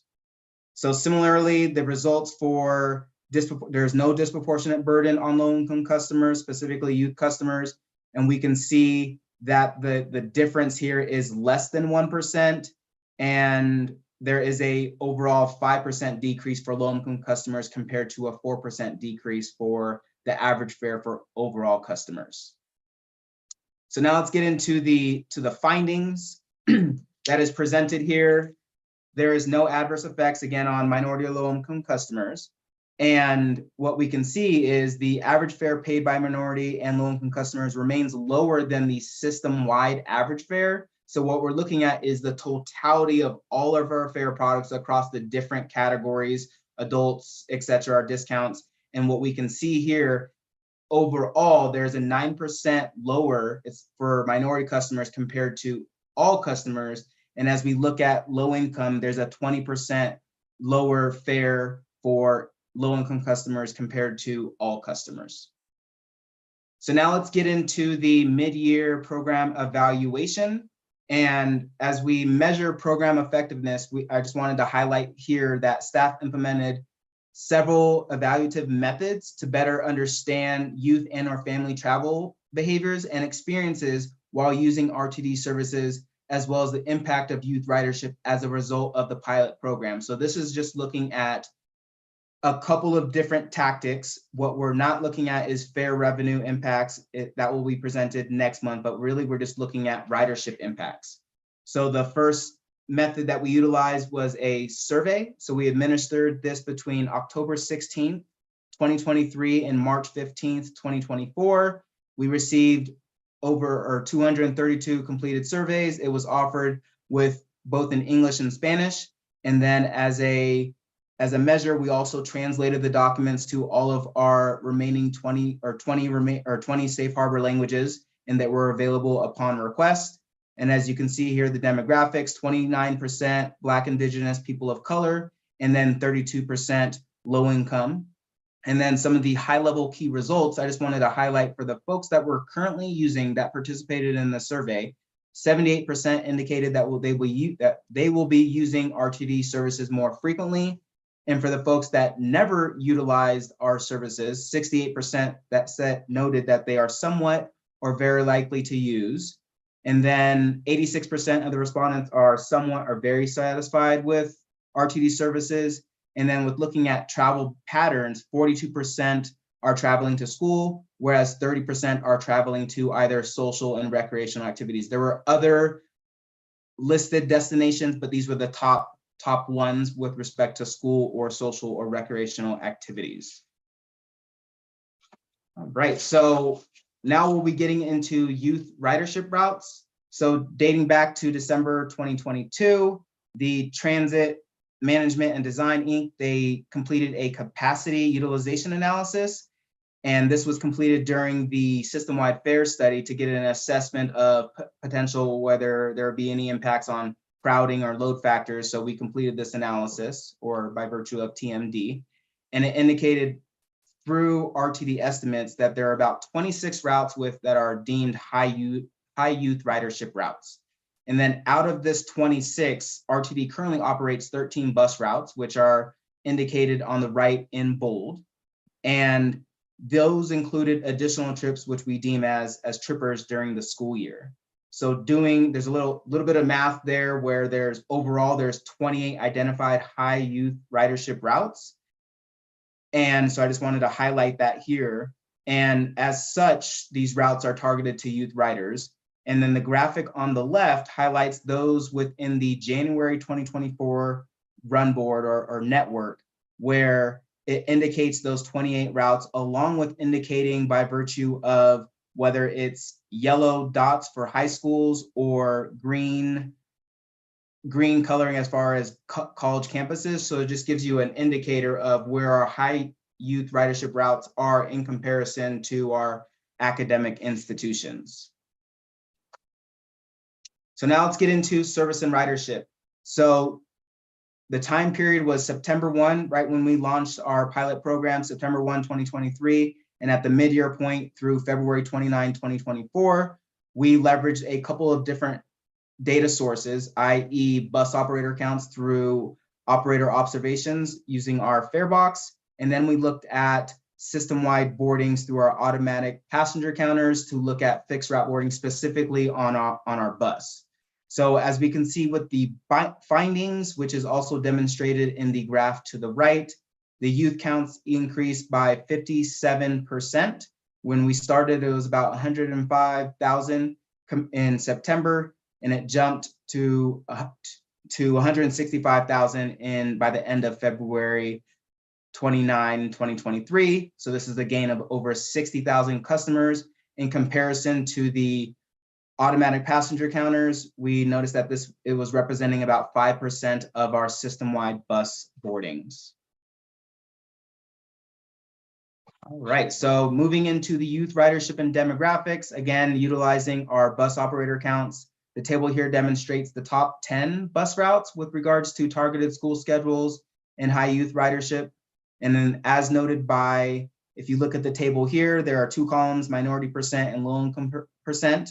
And what we can see here is that nearly all of these 10 routes overlaid with minority and low income, it shows that there's a correlation between our high youth ridership routes as well as our equity-based routes, given the underlying demographics. And then this is just something that's important to highlight the overlap between the two.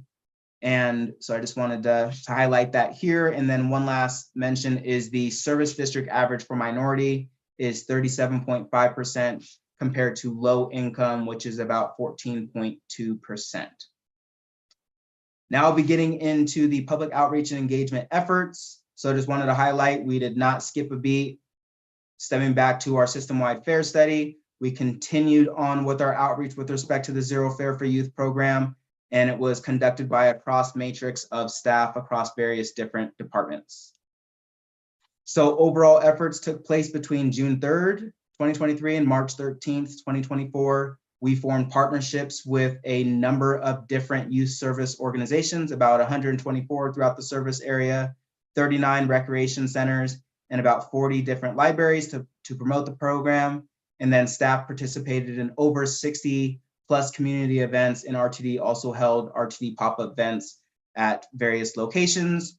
And then early on, prior to the launch of the pilot, we did engage with school districts where we had meetings with representatives over a series of different meetings, given the intent of the pilot and the opportunity for them to support our engagement with respect to the survey. We did have to pivot, but I'll just say that it was a very holistic approach with respect to our comprehensive marketing and outreach strategy, as denoted by the sub-bullets underneath, where we created creative or assets, which is depicted by an example on the far right. We had a dedicated webpage with downloadable kits for our community partners to socialize and promote the pilot, and just rounding out a couple of different tactics with respect to public relations, promotion, in-system promotional assets, and paid media. So as far as the overall outreach feedback themes, the pilot supports access to school and various key public activity centers. It benefits families who cannot afford fares for multiple children. It meets climate goals. It encourages youth ridership, provides youth with independence, lifelong transit use support, and it saves money on gas by not having to use a car. All right, so now I'll round out with next steps. So as of today, presenting to the board of directors for their awareness and consideration. We will then release the draft recommended fare change and the equity analysis for public review and comment. From there, staff will come back to the board to present as a discussion item of the fare change. And then we will come back in July for the board's consideration of the recommendation or recommended fare change and fare equity analysis for approval. At this point in time, this now concludes my presentation. I will now minimize my screen and open up the floor for any questions. Thank you very much, Mr. Green. We appreciate that. A couple of things. First of all, let me clarify for the benefit of the committee and the other board members present that we are talking about a fare change. And you say to yourself, but we already have a fare, Zero Fare for Youth. Yes, but that's a pilot program, and converting that pilot program into a permanent program going forward constitutes a fare change, which triggers this analysis that you have just had briefed to you. Relative to the analysis, please note, the entire report is in your packet, constituting pages 60 through 88 of that packet. And then also the survey is in your packet, and that's pages 89 through 118. So many of your questions, I am certain, have already been addressed in the text of the report or the survey, which is, what is that, some 60 plus pages of information. That having been said, let me now open up to questions from the committee members for Mr. Green regarding this discussion item. Vice Chair Guzman, you are recognized, sir. Thank you. I have three quick questions. Well, one question and two comments real quick.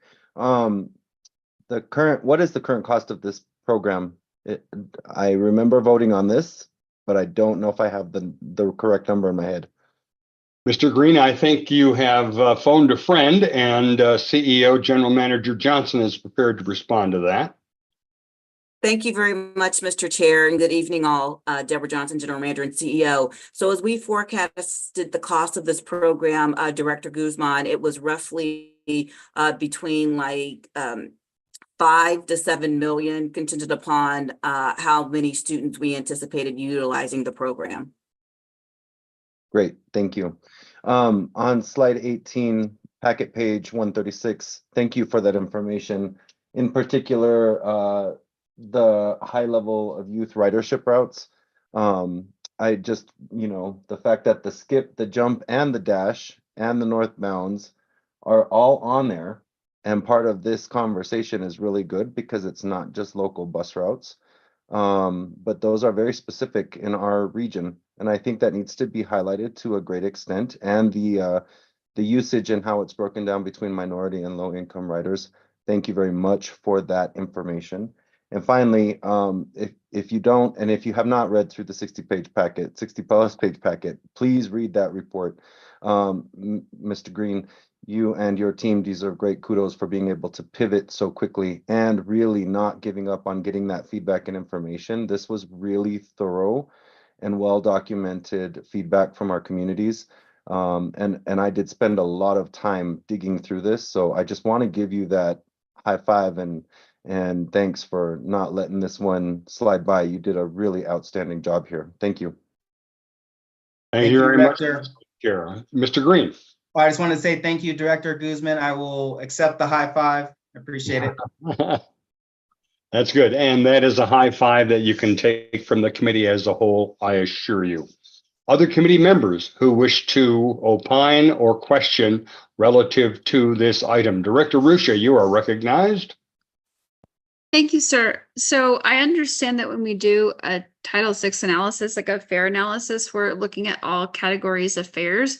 But given that this change, if implemented permanently, only impacts individuals ages 6 to 19, I was just wondering if you could just speak to that a little bit. I'm not questioning your methodology, but as to why we would still, does that make sense? Like evaluate the whole, and then if there is like a chart, maybe I missed it in this packet, that has like our whole subset of potential customers and then the subset of beneficiaries, because obviously there's a qualification, you have to be a certain age. Thank you. Mr. Green? Yes, Chair Tisdale, great question, Director Ruscia. I was looking for the page number as far as to report you to the specific board packet, but what I can highlight at a high level is when we're, with respect to the average fare analysis, when we're looking at the absolute and the percent change, we are zeroing in on just youth customers for that particular category. But as far as when we're looking at the, as I mentioned, a 21% average fare for overall customers, we have to take into consideration the overall ridership with respect. So it's a zeroing in as far as the average fare analysis for the absolute change, percent change, which is 1% different, or exactly 1% compared to minority youth customers and overall youth customers. And then there was a less than 1% change for low-income customers compared to overall customers. But then the next slide that I presented on, per our methodology, we have to take into consideration all fare categories and what's the average fare decrease across the entire fare structure. Thank you for that clarification. In other words, both were addressed. Director Ruscia, you had a follow-up? If I'm sure that I understand they both were. What I'm trying to find in the packet is the page that shows the analysis of just the youth. Does that make sense? It does, and we can make sure that we provide that to you at a later time to make sure that you do have that specific information, which I know that Mr. Green will be happy to send to you. Vice Chair Guzman, Sorry, Chair Tisdale, I think Director Rusha may want to look at the report, page 13 and 14, that has that breakout. And then if I may, as another added packet page number, it is 118. Per Director Guzman's comment, that provides the narrative, but as far as taking a deeper dive on the spreadsheet and the calculations, you can see it on packet page 118. And it'll be highlighted, it's attachment B, it'll be highlighted in green, which spells out specifically youth customers. Thank you very much, Mr. Green. And that does, as I recall, my review specifically address the question that you have addressed. Are there further comments or questions from any committee member first, and I'll go to the other directors, relative to this presentation by Mr. Green? Seeing no hands raised, we'll go to the rest of the board. Mr. Chair, Eric Davidson, you are recognized, sir. Thank you, Committee Chair. I'll keep it brief. I just wanted to say, Mr. Green, thank you for not only the presentation, of course, this program, but thank you for that survey data. I agree with my colleagues here. It's really interesting, and I think there's an opportunity to communicate some of these learnings outward to the community as well. And you know, I'm thinking there's a number of city councils that are, you know, there's always a lot of opinions out there around what transit should be, but this is a uniting program and very exciting. And I'm thinking that there's an opportunity for directors to help communicate some of these learnings to our respective cities and city councils, which have myriad programs that engage with youth. And anyway, I just wanted to thank you for including that data. I certainly intend to use that to also communicate with others throughout the community. So thank you very much. Appreciate it. Thank you very much, Mr. Chair. Director Sloan, you are recognized. Well, thank you for the recognition, Chair Tisdale and Mr. Green. Thank you for the great report. And I should preliminary apologize if this is in the report and go away. But I have one question, and if the answer is no, I'll stop. If the answer is yes, I'll have a follow-up. So, Mr. Green, does this include FlexRide as well as fixed routes? Mr. Green, you may respond. Director Sloan, great question. It does not include FlexRide. So zero fare students are not permitted on FlexRide? If I can follow, the analysis itself did not include FlexRide, but similar to the application of zero fare, if the bill is passed, I'm sure the same conversation will come up as far as the fare revenue aspect of it, but it'll apply to our paratransit, our access-ride complimentary paratransit. So as far as the determination, that'll be part of what's presented next month. Meaning at this time, it's not included in the analysis, but it'll be something that we'll have to address. Okay, and this is specifically about FlexRide, because I had gotten a series of complaints that potential riders were being bumped from FlexRide by zero fare 19 and under eligible people. And I was wondering if that is something that could be looked into, or were the drivers mistaken by allowing the FlexRide? I do have Mr. Chair, if I may, if I could take that question, recognizing that Mr. Green does not have auspices over the service delivery aspect. We can examine that going forward, but I believe for everybody's edification, when we got the exemption relative to FTA to do this pilot program in excess of 6 months, the intent was looking at our fixed route services, recognizing that microtransit generally wasn't included as we went forward. So we will delve into the inquiry, and if I can ask of you, Director Sloan, to give us more specificity around the specific instance, then we can really hone in on the inquiry in which you're posing. Thank you very much. Thank you. Thank you. I do have I did phone a friend and our senior manager for fare revenue. It does apply to the analysis didn't include the application of Flex Ride, but Zero Fare for Youth, as it relates to this pilot, does apply to our Flex Ride. All right, so we will expect then when we see this coming forward next month as a recommended action, that kind of detail being provided so that we will anticipate such questions and address it directly. Is that correct?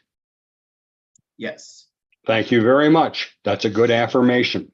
Any other directors or committee members for that matter who, based upon the questioning, have further questions or comments regarding this discussion item by Mr. Green on Zero Fare for Youth? Seeing no hands raised, for the sake of the record, I will note that it is now 7:36 p.m. Mountain Daylight Time. We will take a 9-minute break, coming back to this meeting at 7:45 p.m. 7:45 p.m. We still have 3 more discussion items that are very important and very substantive. So just hunker down and be prepared, but that's why we're giving you until 7:45 as a break at this time. Thank you.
This is your 1 minute warning. This is your 1 minute warning. We will commence the meeting again in exactly 1 minute.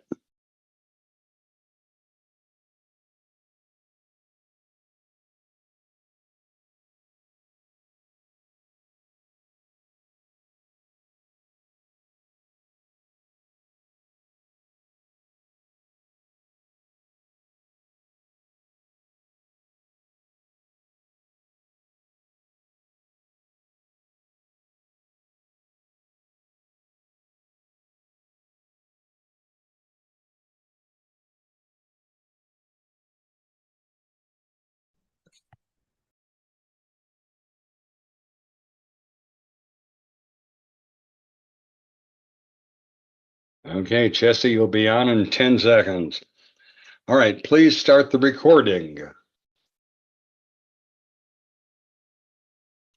Welcome back to the Finance and Planning Committee meeting this evening.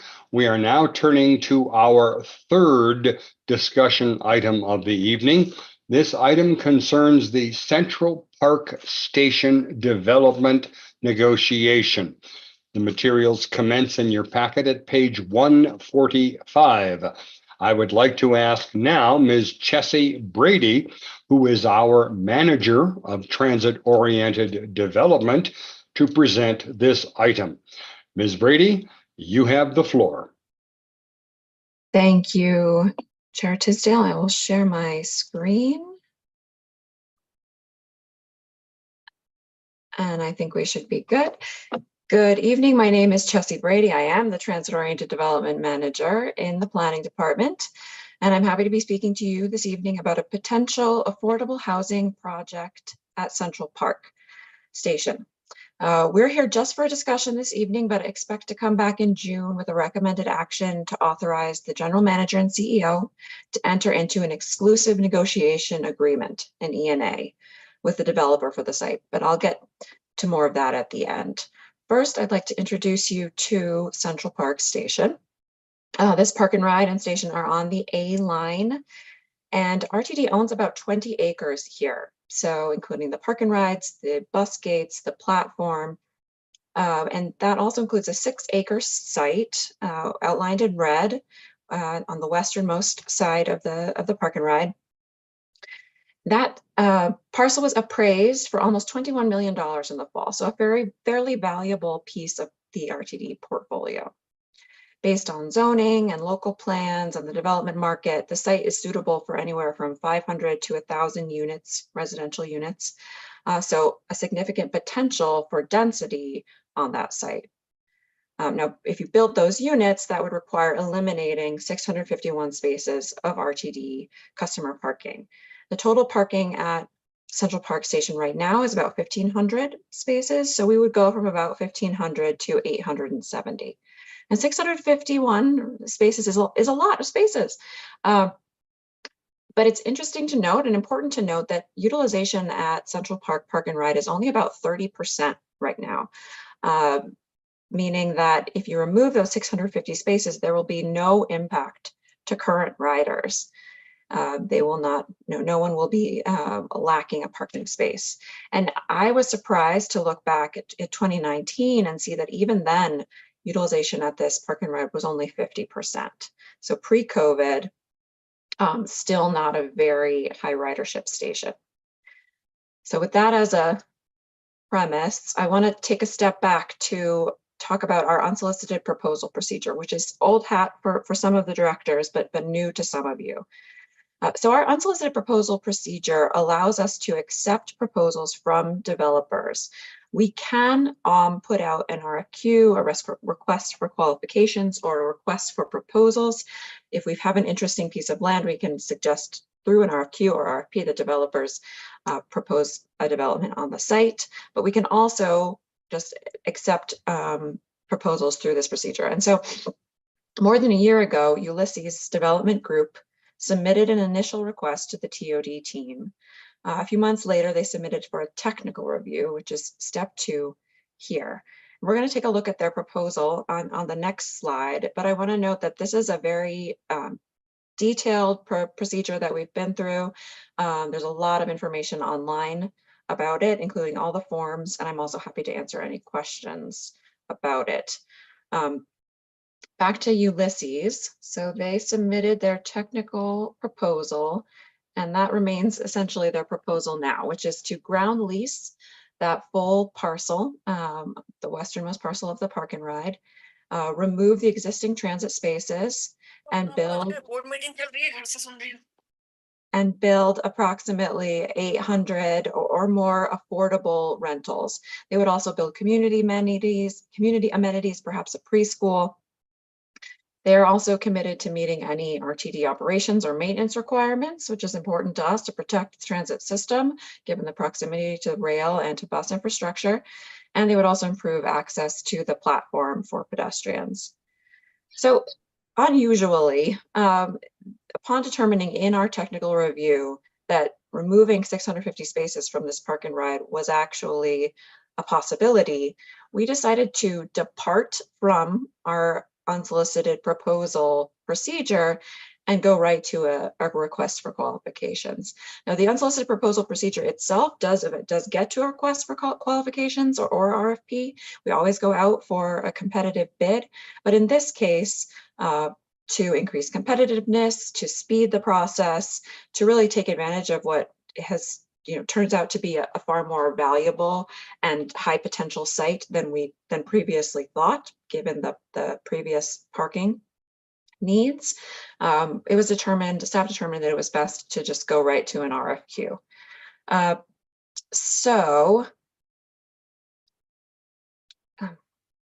As I noted, we expect to come back in June. You can see we're in step 3 here. Now, of course, I've got my screen behind, so I can't see anything. We're in step 3 here, the board review, May 2024. We'll come back in June to request authorization to enter into an exclusive negotiation agreement. During that negotiation, we will come to terms on a ground lease and then bring those terms back to the board for review. This proposal, this project, if it moves forward, will be consistent with RTD's equitable TOD policy. The equitable TOD policy was passed by the board of directors in 2021. And the goal of that policy is for 35% of all units developed on RTD land from 2021 to 2031 to be affordable. So given that this proposed project would be probably 100% affordable, 800 plus units, this is a significant move. This exceeds our goals and would put us in a really good place to exceed our 2031 goals. The policy also allows flexibility in parking requirements, as we see on this site, and it requires expedited administration by staff, which we've been doing to the best of our abilities. It also allows a negotiated land price to encourage affordability. Another relevant policy for this project is the TOD evaluation guidelines, which were approved by the board in 2018. This project meets all of the principles that were defined in those guidelines, and it gets good ratings in the factors. And it's able to do that because it's a high value site. So ground lease revenue will be significant for RTD, and because of the high density proposed, which should yield high ridership. And I want to take a moment here to mention that there's no way to predict precisely how many riders a certain number of residential units will generate. But what I can say with certainty is that there are 650 empty spaces right now that are creating zero ridership. And if they're replaced with 800 units, or call it 1,200 individuals, particularly if they are low and moderate income, which is who this project would serve, then some of those people will ride the train and ride the bus. And the benefit of the transit will be really accessible to them. And RTD not only gets the revenue from the ground lease, but we get the ridership. So, and as part of the negotiation, what we'll do is make sure that we are maximizing the potential of bringing in high ridership and those families who need this accessibility the most to the station area. So plan to come back in June to bring an action authorizing the GM and CEO to enter into an exclusive negotiation agreement with Ulysses. So this ENA will be for a 2-year negotiation. During that time, we will negotiate exclusively with Ulysses. That gives them some certainty about their ability to invest in planning for the site, knowing that we aren't going to sell or lease the site to somebody else while they're spending money, doing designs, working on infrastructure, etc. We will have the ability to review designs for maintenance and operational requirements during that time to protect the transit system. And the ENA will set the baseline for our expected density and affordability requirements so that we're on the same page about what kind of project we want to see when we are negotiating, as we are negotiating the ground lease. That's it for the presentation. I'm happy to answer any questions about the TOD policies or this project in particular. Thank you very much, Ms. Brady. Excellent presentation and a fascinating discussion. I open up now in the first instance to any committee members who have any questions or comments regarding this discussion item, noting that we are anticipating it will come back in June at our June meeting for purposes of a recommended action. Madam First Vice Chair Catlin, you are recognized. Thank you. Chessie, I can't remember our TOD policy that we adopted, and it talks about 30% affordable housing. Is that program wide or is that site specific? Ms. Brady, please respond. Thank you.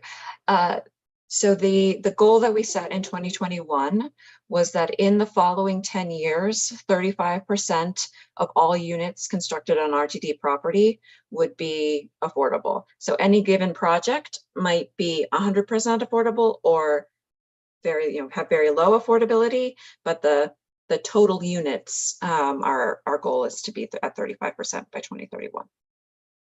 Thank you. I thought that was the case, but I just wanted to be clear. Okay, thank you very much. Good presentation.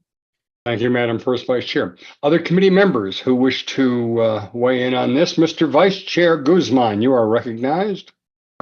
Just a question, forgive my naivety, but how are we defining affordable? Ms. Brady? So that's a very important question. And that definition comes from the jurisdiction and also from the finance of the Colorado Housing and Finance Administration, which defines affordability based on area median income. And so the expectation at this site is that it would get low-income housing tax credits, and those would be funding units for families in the 30%, 60%, depending on how many units there are overall, 80% AMI tranches. And AMI is adjusted median income. Okay, and that's a yes. All right, any other questions from committee members relative to the presentation by Ms. Brady? Are there other members of the board who are on this Zoom conference for this meeting who have questions or comments for Ms. Brady at this time? All right, the chair will, I'm sorry, Director Ruscia, you are recognized. Thank you, Mr. Chair. Hopefully nobody insinuates I didn't read the packet in my question. First, I just want to state on the record that I am excited about these types of projects. I hope more of these come forward, but I just wanted, I had a follow up and I'm looking for the packet page number, or maybe it was just a comment where it looked like on one page, oh, here we go, packet page 153. It says that it concurs with our TOD policy passed in 2021. And then I pulled it up. does say the 2021 does say allowed negotiated land price as permitted by statute. That's what the policy just said. That's what the policy in 2021 says.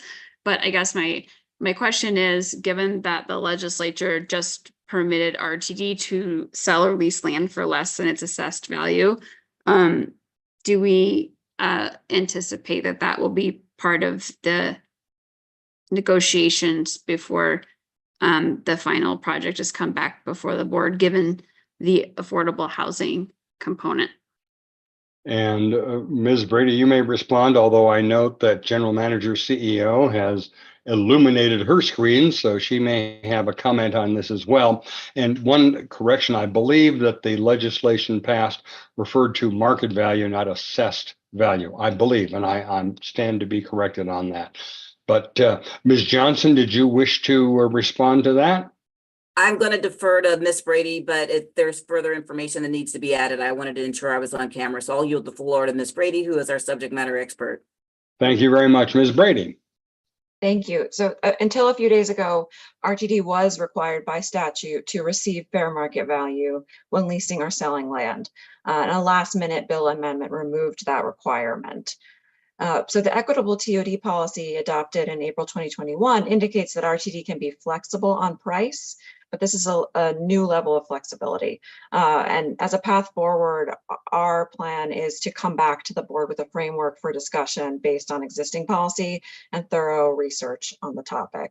I'll also add that in all our discussions with Ulysses to this point, we have maintained that we have to abide by the statute and receive fair market value. So all of their financial estimations to this point have had them paying fair market value in the ground lease.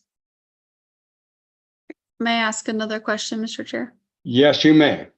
Okay, thank you. And thank you for that, Ms. Brady. That's helpful to know. And I assume because there might be some other tax credits or HUD dollars, that can make up some difference. And that's why this project is feasible for the developer.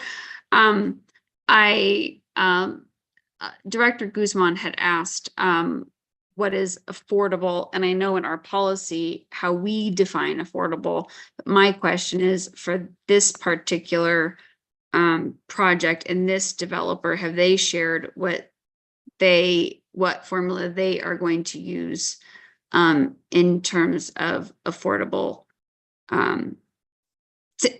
Does that make sense? Simply because AMI is not affordable for folks who need affordable housing. And so I was just wondering if we had any insight as to the types of rents that would be charged. And I'll let Ms. Brady respond to that, but I think that we're borrowing trouble here. We haven't even entered into an ENA, which is when those discussions would commence between the developer.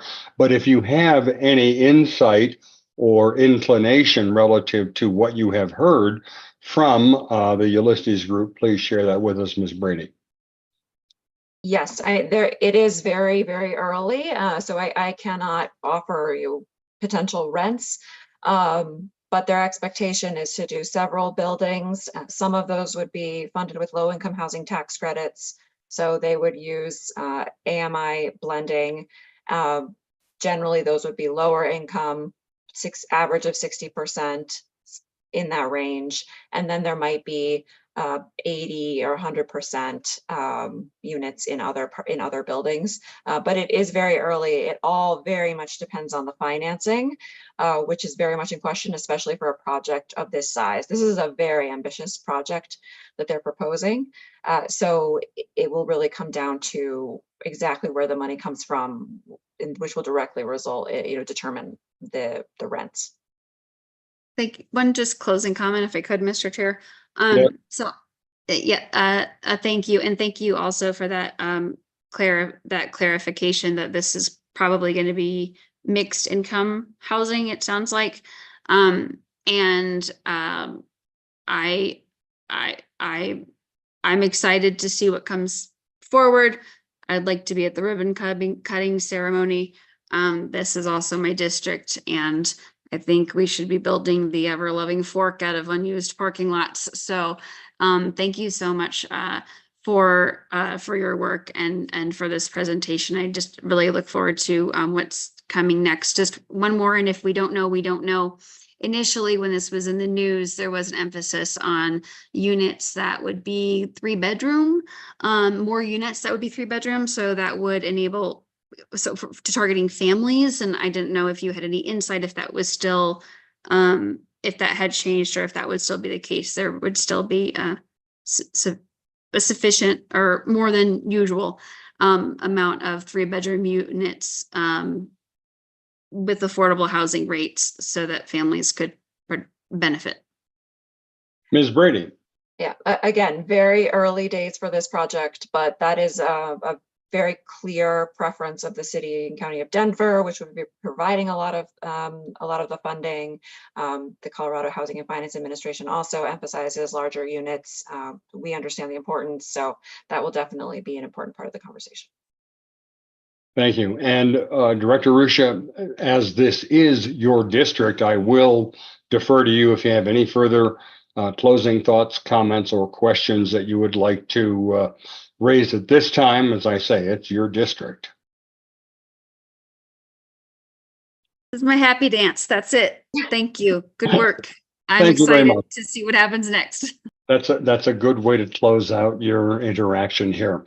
Mr. Vice Chair Guzman, you are recognized.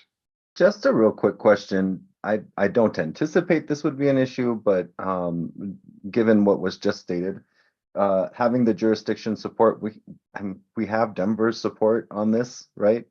Just making sure for the record. Thank you. Yeah, so it's stated out loud for the record. Denver is working closely with Ulysses Development Group, and we've been speaking with them through the past year.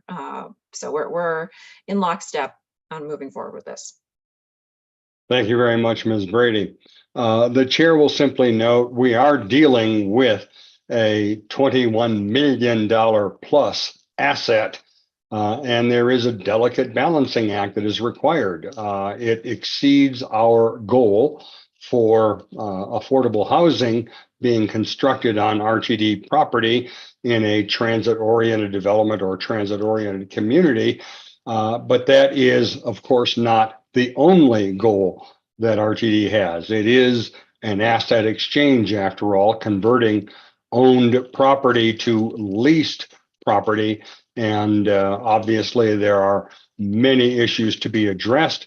But I think from the comments that you have heard, there is a joinder in some excitement about this and the possibilities that it presents. Based upon the chair's comments, any further comments or questions from any committee member or any member of the board? Seeing none, we'll close that discussion item. We turn to our fourth discussion item of the evening, and this concerns the draft 2025 fiscal policy. So I would like to invite our Chief Financial Officer, Mr. Doug McLeod, to return to the screen to present this discussion item. Mr. McLeod, once again, you have the floor. Thank you, Chair Tisdale. I'm going to go ahead and share my screen and jump right into the presentation materials. Within your packet, I'd also note that that in addition to these presentation materials, there's of course a board report, but also the fiscal policy itself from last year. And it's been marked up in red line version just so you can refer to that with the specific changes, because in my presentation, I will really just talk it to them from behind. So what I intend to speak about is the background of the fiscal policy, some initial recommended modifications, followed by next steps for the committee. So regarding the background, the purpose of the fiscal policy is really to establish a financial control framework and also putting guidelines in place that the board authorizes staff to operate within. Again, our fiscal year is January to December. Modifications can happen to the fiscal policy at any time that would be necessary, but the minimum is that we review it at least once a year. with the board and with the finance committee. This is really intended, this presentation and this discussion, really to open the discussion items, and I'll go through the schedule later, talk about when we would like to bring the recommended fiscal policy for 2025 with any agreed to changes to this committee and to the board's recommended action, but we have a few months to really consider what's in the fiscal policy. In addition, the timing regarding this annual recommended action that will come later is intended to align with the development of the budget, the proposed budget, as well as the 5-year financial forecast, knowing that if we have those parameters agreed to by the board, it would help us develop the actual forecast and budgets for approval as well. And it also outlines financial governance during the year. So not only is it for budget and forecasting purposes, it really sets the internal controls and the control mechanism from a governance standpoint as to how we conduct our financial operations.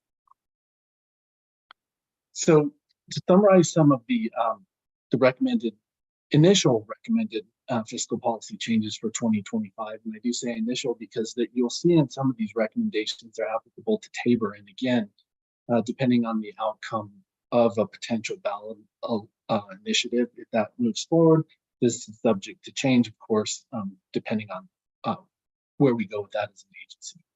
So the purpose of some of these modifications, initial suggested staff modifications, are to address some emerging issues such as the Tabor concerns that we have as an agency, as well as to keep in mind community value and financial success. That's always any of our policies and any of our actions are really geared towards our strategic priorities, and more specifically towards some of the strategic initiatives that we develop budgets and forecasts. We also want to mitigate financial risk to the agency through these policies, and then bolster fiscal sustainability.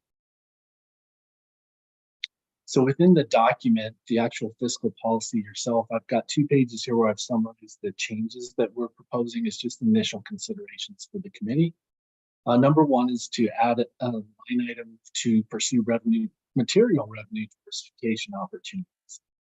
That's really just the codifying within this policy the work that's being done by the Revenue Diversification Working Group, and suggest to the board that we pursue that as an ongoing initiative to seek that as a mechanism to diversify our revenue portfolio and eliminate some or mitigate some financial risk. So where we want to go with that too is it would really be things that we want to identify that might be material to the overall revenue portfolio, and as well as return an adequate investment return. In terms of if we go after a new revenue source, it should at least demonstrate a net positive return and a material return in terms of the overall portfolio. So if we're going to put in the effort, we really want to make sure that it's really diversifying the portfolio as the item behind this additional item. I've mentioned this in my earlier presentation, effective accounting application. We thought it would be wise to add some Tabor-related fiscal policy guidelines, including effective accounting application as it applies to Tabor. I mentioned the example of segregating federal revenues and related investment income, since those are not applicable to Tabor, and also to provide more effective analysis and projections. So one of the things that we're working on in the Revenue Diversification Working Group is coming up with a methodology in our budgeting and financial process to address not only the current year and what we might be susceptible to in terms of Tabor impacts, but also to forecast those numbers out so we can determine the impact over a longer period of time, at least 5 years for our 5-year financial forecast, and be prepared for potential economic shocks or other items. And we would use data from a variety of sources. We work with Steve Leeds, our sales and use tax experts that are economists. Also use data from the Colorado Legislative Council and the Office of State Planning and Budgeting to forecast out what those potential impacts from Tabor might be. Of course, this would be one of those items, should the Tabor environment change for RTD from what it's currently looking like, we'd come back to the board in this committee and modify that. The other items that we'd like to have the committee consider for modifications too is we did add some language to fund balance policy. So you see some markups there. In particular, the Fast Tracks internal savings account. So there already existed references to each one of the, I believe there's 4 fund balance policies within the fiscal policy. Based on feedback that we've heard from the board, we want to strengthen up the description about the Fast Tracks internal savings account, including describing what the purpose of the FISA was, and then also listing out what the prior board back in 2012 through 2015 agreed would be the funding sources for that account. I would mention as additional information to the FISA in particular, we do provide a reconciliation within the monthly financials. We've done that for years now that shows what the balances, what the funding sources by line item have been, and what the funding uses have been. This fiscal policy just aligns the fiscal policy with that reconciliation information and kind of describes some of its parameters. I know there's been requests also for more detail about the FISA since it goes back quite a ways, and the board office has been gathering quite a bit of data. As you can imagine, there's a few dozen board action items and discussion items going back 12 years now that really lays that out. So that will be provided to the committee when that's ready. Oh, and another thing I mentioned about the FISA, and then I'll move on. There was some discussion at the last board meeting about use of those funds. And with each of our fund balances, each of those funds is up to expenditure usage of that is really up to the approval of the board. So staff cannot spend those funds without actually coming to the board asking for approval or having the board request that some of that funding be used. So a more recent example was the Northwest Rail Peak Service study that was projected to cost $8 million. The board at that time decided that FISA funding would be used for that. So there's an $8 million subtraction of the FISA balance that you'll see in the reconciliation. The other thing I'd like to add is the FISA money is Fast Track specific. So Fast Tracks money can only be spent on Fast Tracks elements per voter approval. So none of that money can be spent on base system issues. So some of the ideas that were discussed is possibly using that funding across broad elements of the system. However, that's not possible. We can only use that money with board approval on Fast Tracks elements. Tabor Fund Reserve. So I mentioned this earlier too. Regarding Tabor, I think it would be wise to put in the fiscal policy that we consider setting aside money for Tabor refunds, projected Tabor refunds, just so we have that funding available and aren't reactionary to that when the time comes. If there are potential refunds, that way that money is set aside and does not get considered for expenditure. So next steps regarding the fiscal policy. So in July, on the work plan for this committee, we have a discussion item to come back on July 16th to have further discussions to allow the committee time to consider other items or have discussions with me or other staff regarding potential other adds or modifications to this policy. Where we'd like to ask for a recommended action to approve the 2025 fiscal policy would come in September at the September 10th Finance and Planning Committee. That would align well with the finalization of the draft proposed budget in October for the board's consideration, as well as the final recommended action for the budget for 2025 that's being proposed in November. So with that, Mr. Chair, I believe that concludes my comments. I'd be happy to answer any questions. Thank you very much, Mr. McLeod. So let us in the first instance ask, are there committee members who have comments or questions relative to this item? The first hand I see is that of Board First Vice Chair Catlin. You are recognized, Director. Thank you, Mr. Chair. Just so I understand completely, the reserve fund, Tabor Reserve Fund would be necessary only in the event of a failed election. Is that correct? Or would we? Okay. Correct. So that's really predicated on whether or not we go to the ballot and what those results are. Yes, Okay. Mr. Chair. Yes, please. Thank you. Yeah, great question. Yes, and so I think it would be prudent for us and the committee, as an agency, us as an agency staff, as well as the board to consider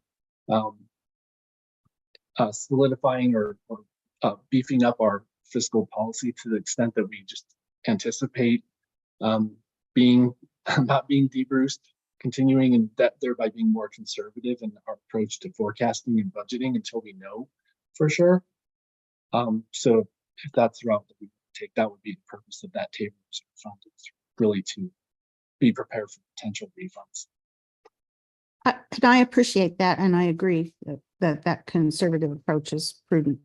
On pages 161 and 162, it talks about the FISA contribution being subject to board approval.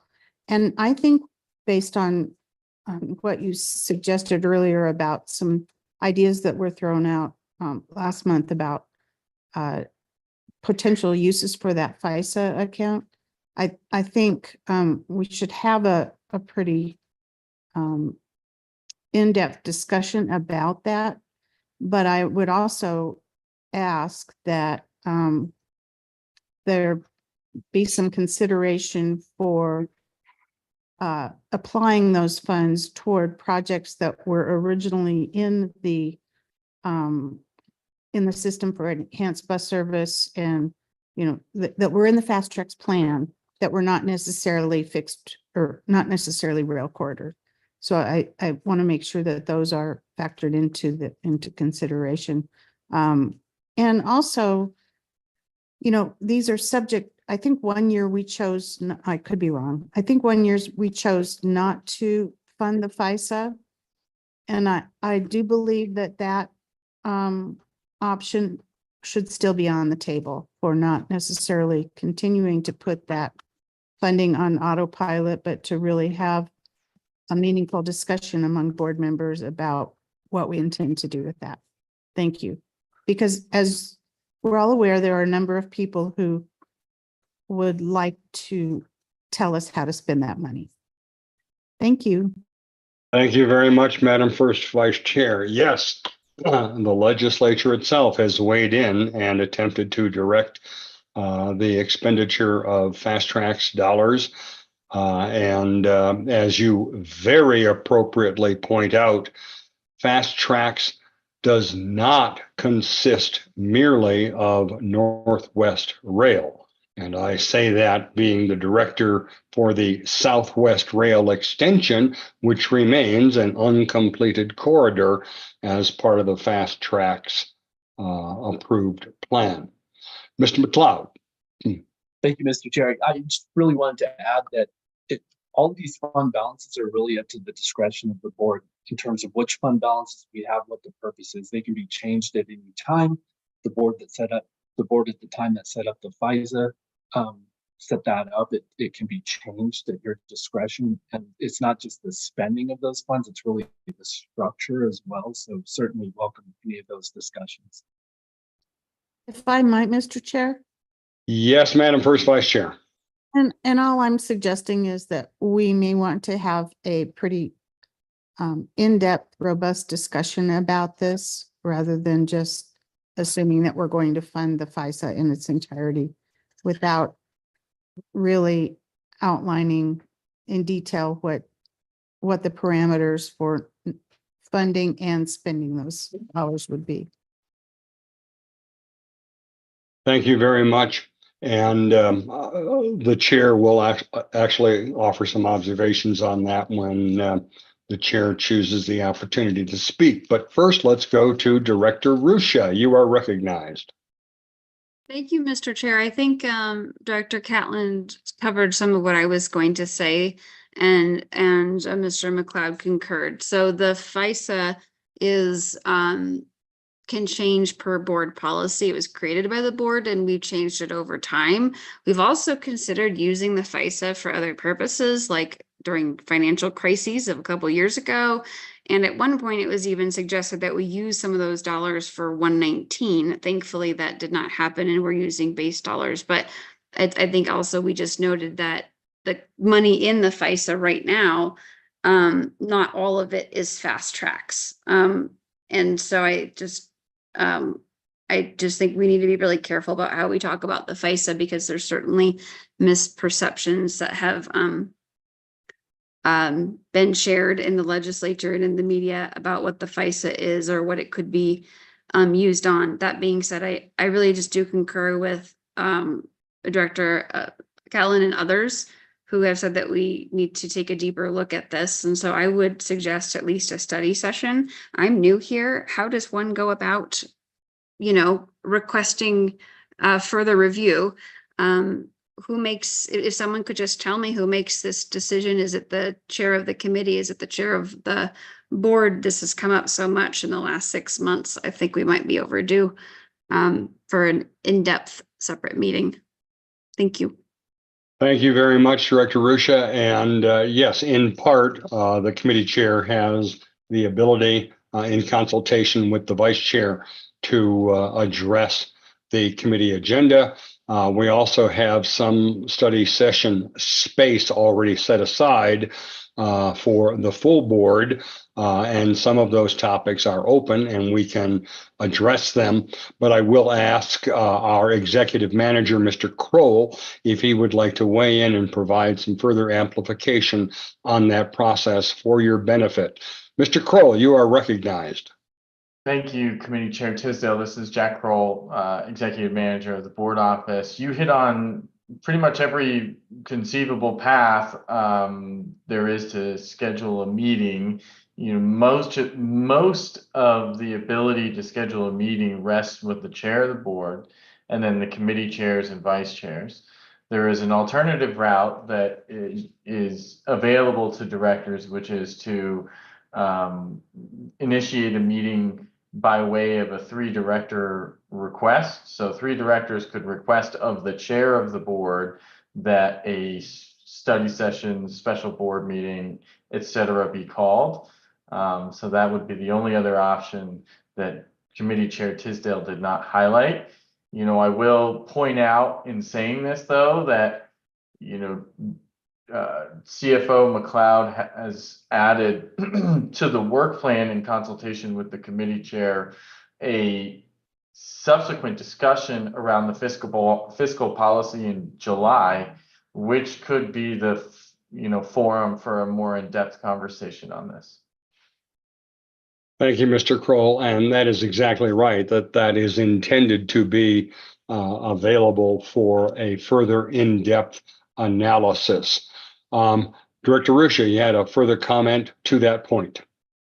Yes, I just wanted to note the last time that we had a retreat regarding unfinished fast tracks projects was 2019, so that predates some of this board. And I guess I can't force it, but I think that I would suggest that we have a separate conversation about FISA uses, current policy, and the like. So before we consider changing our FISA policy as outlined in this proposal, we know where we are, right? So it's not just where we might be going with fiscal policy, but where we currently stand. That would also give members opportunity to weigh in. So some of the things that were raised in the previous board meeting could be done if board members chose to. There's nothing really precluding a lot of those considerations. So I just wanted to throw out, it's come up a lot, and not everyone has the same seniority or had the benefit of being able to dialogue with staff pre-2020 on this question. But thank you. Thank you very much, Director Rusha. And the chair will also take this opportunity to refresh the recollection of some of the directors who were here at the time. But in 2018, we did, in fact, adopt as a board a resolution regarding unfinished corridors under fast tracks. And that included periodic reports by staff relative to steps being taken and status of those matters. So that remains out there as well. I just offer that as a refresher to those who are impacted by the obligation to provide further information to the board. Director Ruscia, your hand is still up. Did you have some final thought you wish to share? Just previously, I had asked if we could just advance all the board, policies regarding FISA. So we had like a library. I did speak with Mr. Kroll, and it sounds like that will be coming to us. And then there's an email in my inbox. So I just wanted to flag that might be one of the documents that's in my my inbox. But that was all. Thank you.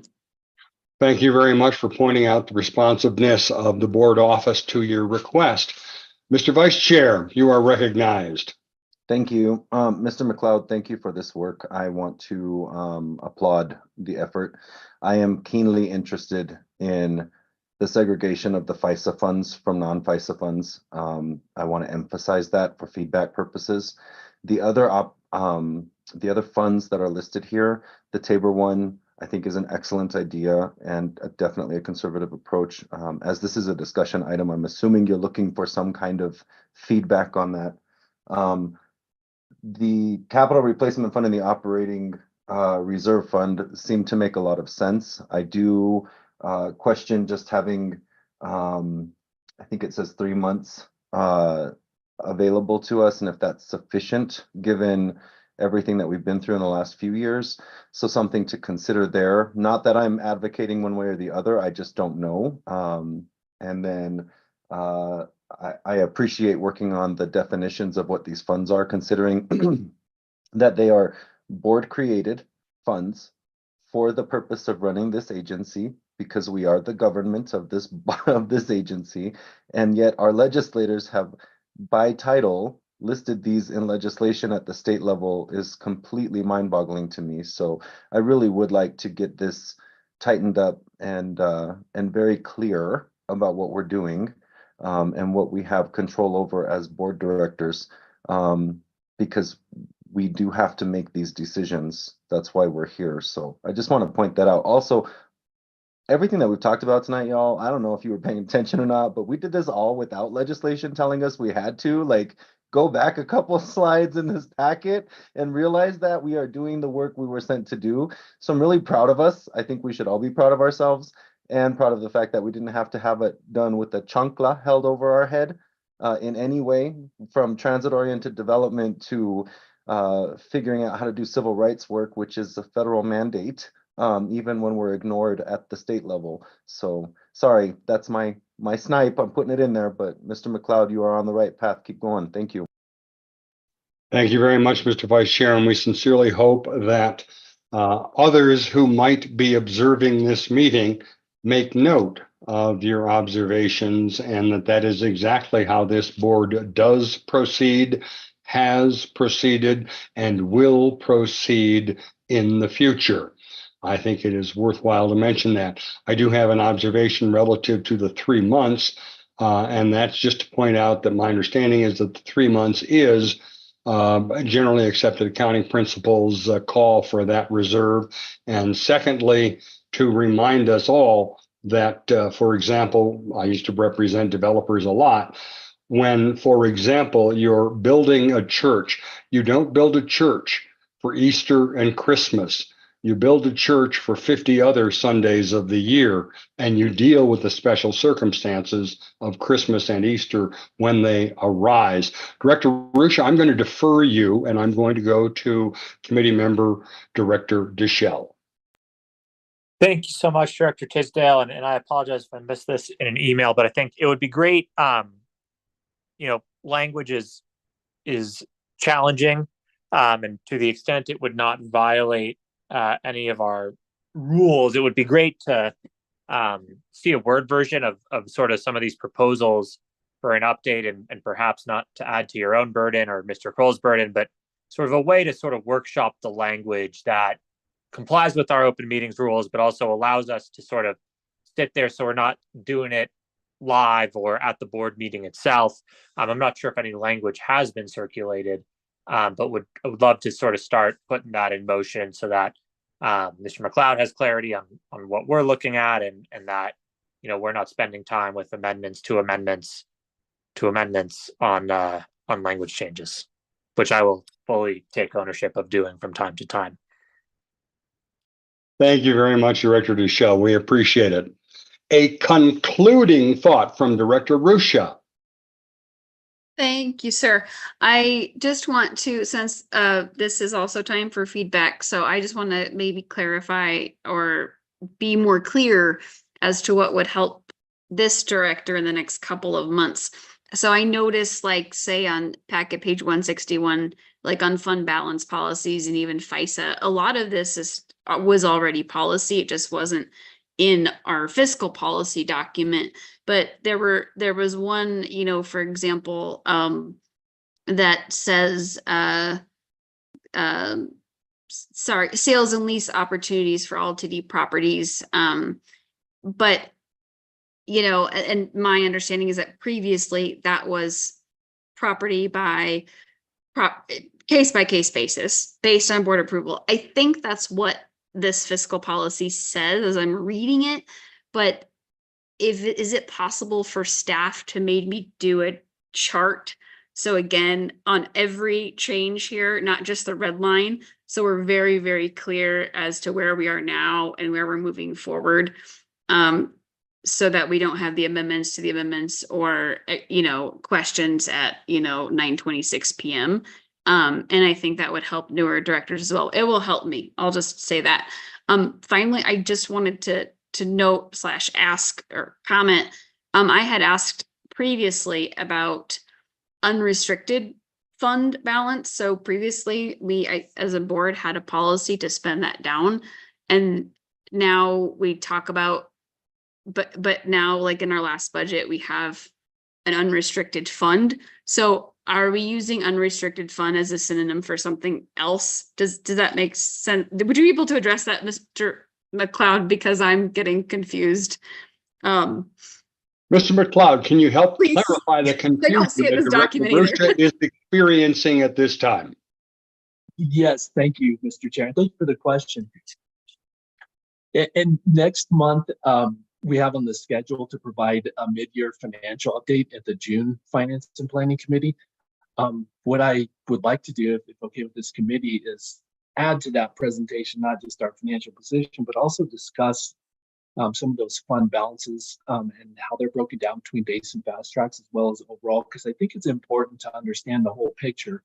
So the unrestricted fund itself is everything that's left over that has not been designated for a specific purpose, such as the FISA, the operating reserve, or the capital replacement reserve. So again, that's up to board discretion as to how that is being used.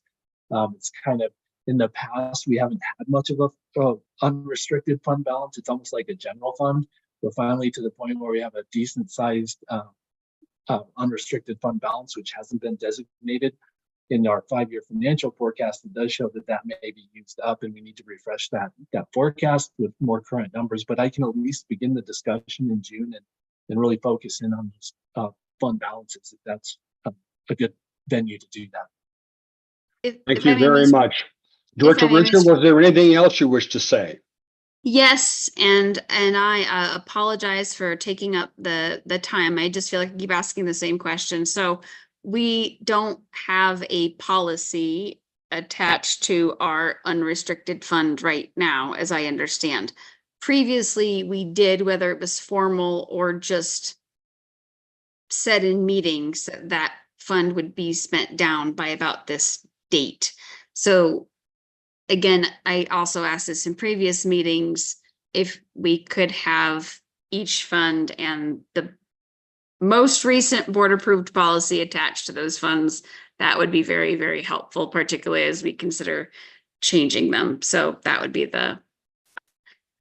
I was just putting it out. So I'll just ask one more time. But it sounds like right now we don't have a policy regarding our unrestricted fund dollars. But perhaps I will be enlightened next month or in a couple of months. Thank you, Mr. Chair, for entertaining the question.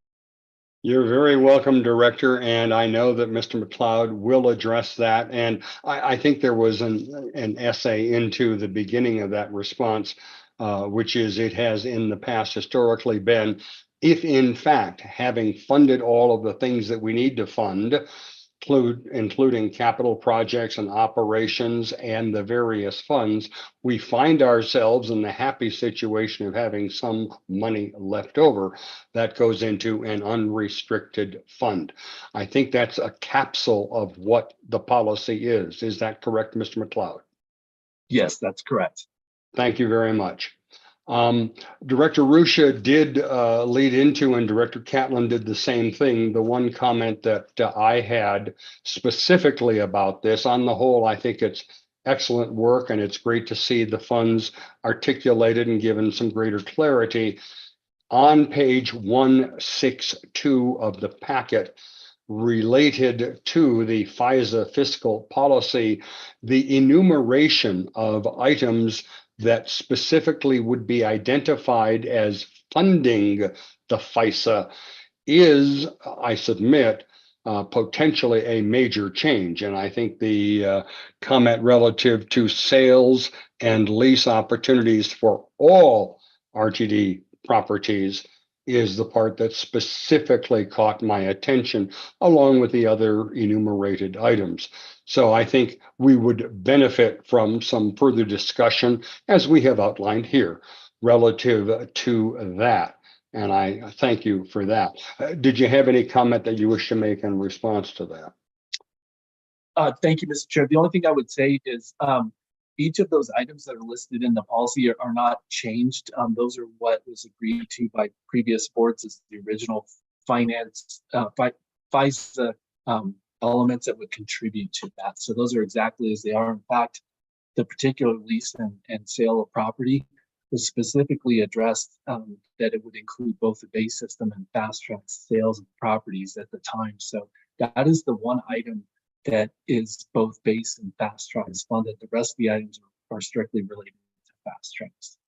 Thank you for that further articulation. That helps, and I think it does demonstrate the merit of the suggestion by Director Ruscia that perhaps if we could compile these documents into one place, that would be beneficial for all of us. Any other comments or questions relative to this discussion item from any committee member or board member? Seeing none, that will conclude our fourth discussion item. Our fifth and final item for discussion tonight is the return on investment dashboard. And there's an excellent board report that gives some of the history about why this came about and why it is contained in our work plan and why we are discussing it tonight as scheduled in the work plan and what we intend to do going forward relative to that. So I would once again like to ask Doug McLeod, our Chief Financial Officer, to present this item. Mr. McLeod, you're still the man. Thank you, Mr. Chair. And yeah, you'll notice as well, there's not any attached documents. So the chair suggested good plan we have in the work plan to give an update on the ROI return on investment dashboard in each of the months of May, June, and July. We're not at a point where we have information to share with the committee or the board at this point in time, but we didn't want to just ignore it since it was on the work plan. There are additional larger discussions regarding this particular item going through the performance committee, which need to be taken into account as well. So I guess stay tuned, and there will be additional information forthcoming about the status of that.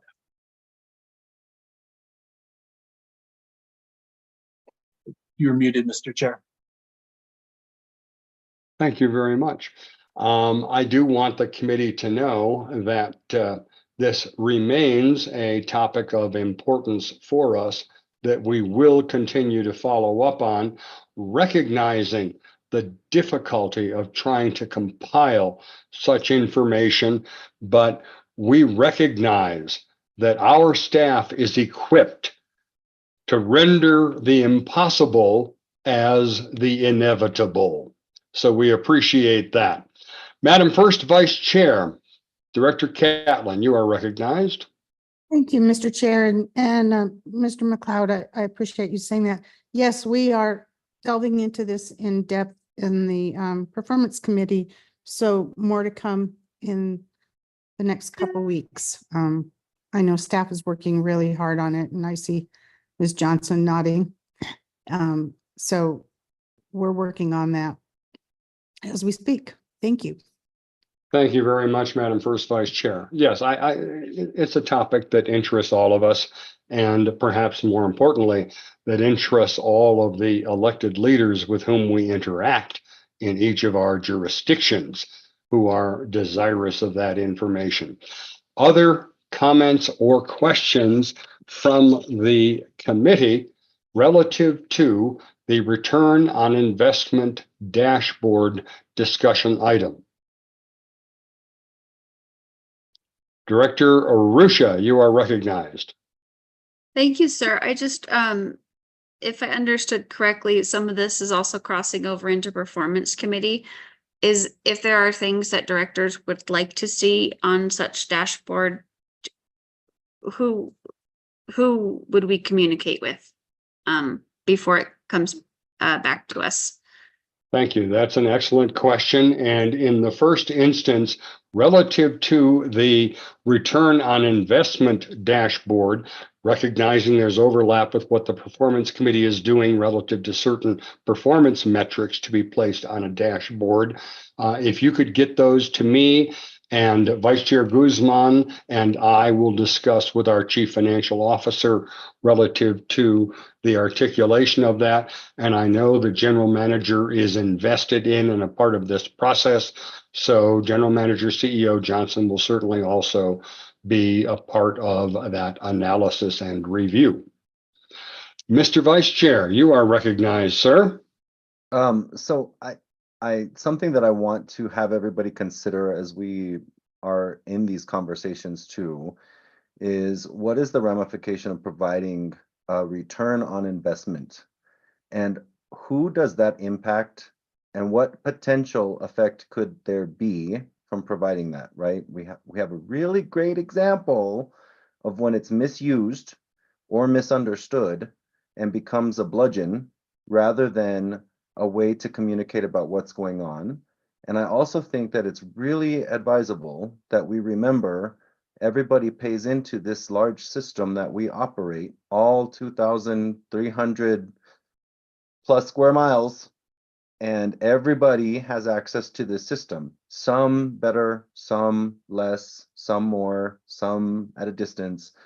But however we put this forward, what I would really hate to see, and I mean really hate to see it, is that anybody would come away with it thinking, every dollar of tax money I put in, I only get blah, blah, blah out of it.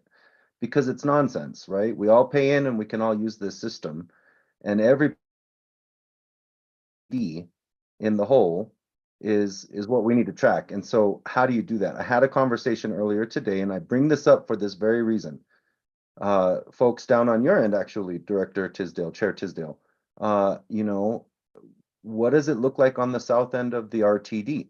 And what is the return on investment for my area, my city, my county? And I had to have the realistic talk. What does it look like for you? What does it look like for me? I represent Denver, but I still live in the whole district. I can go anywhere on these buses and trains that RTD goes. And so, you know, how do we fairly justify what that looks like?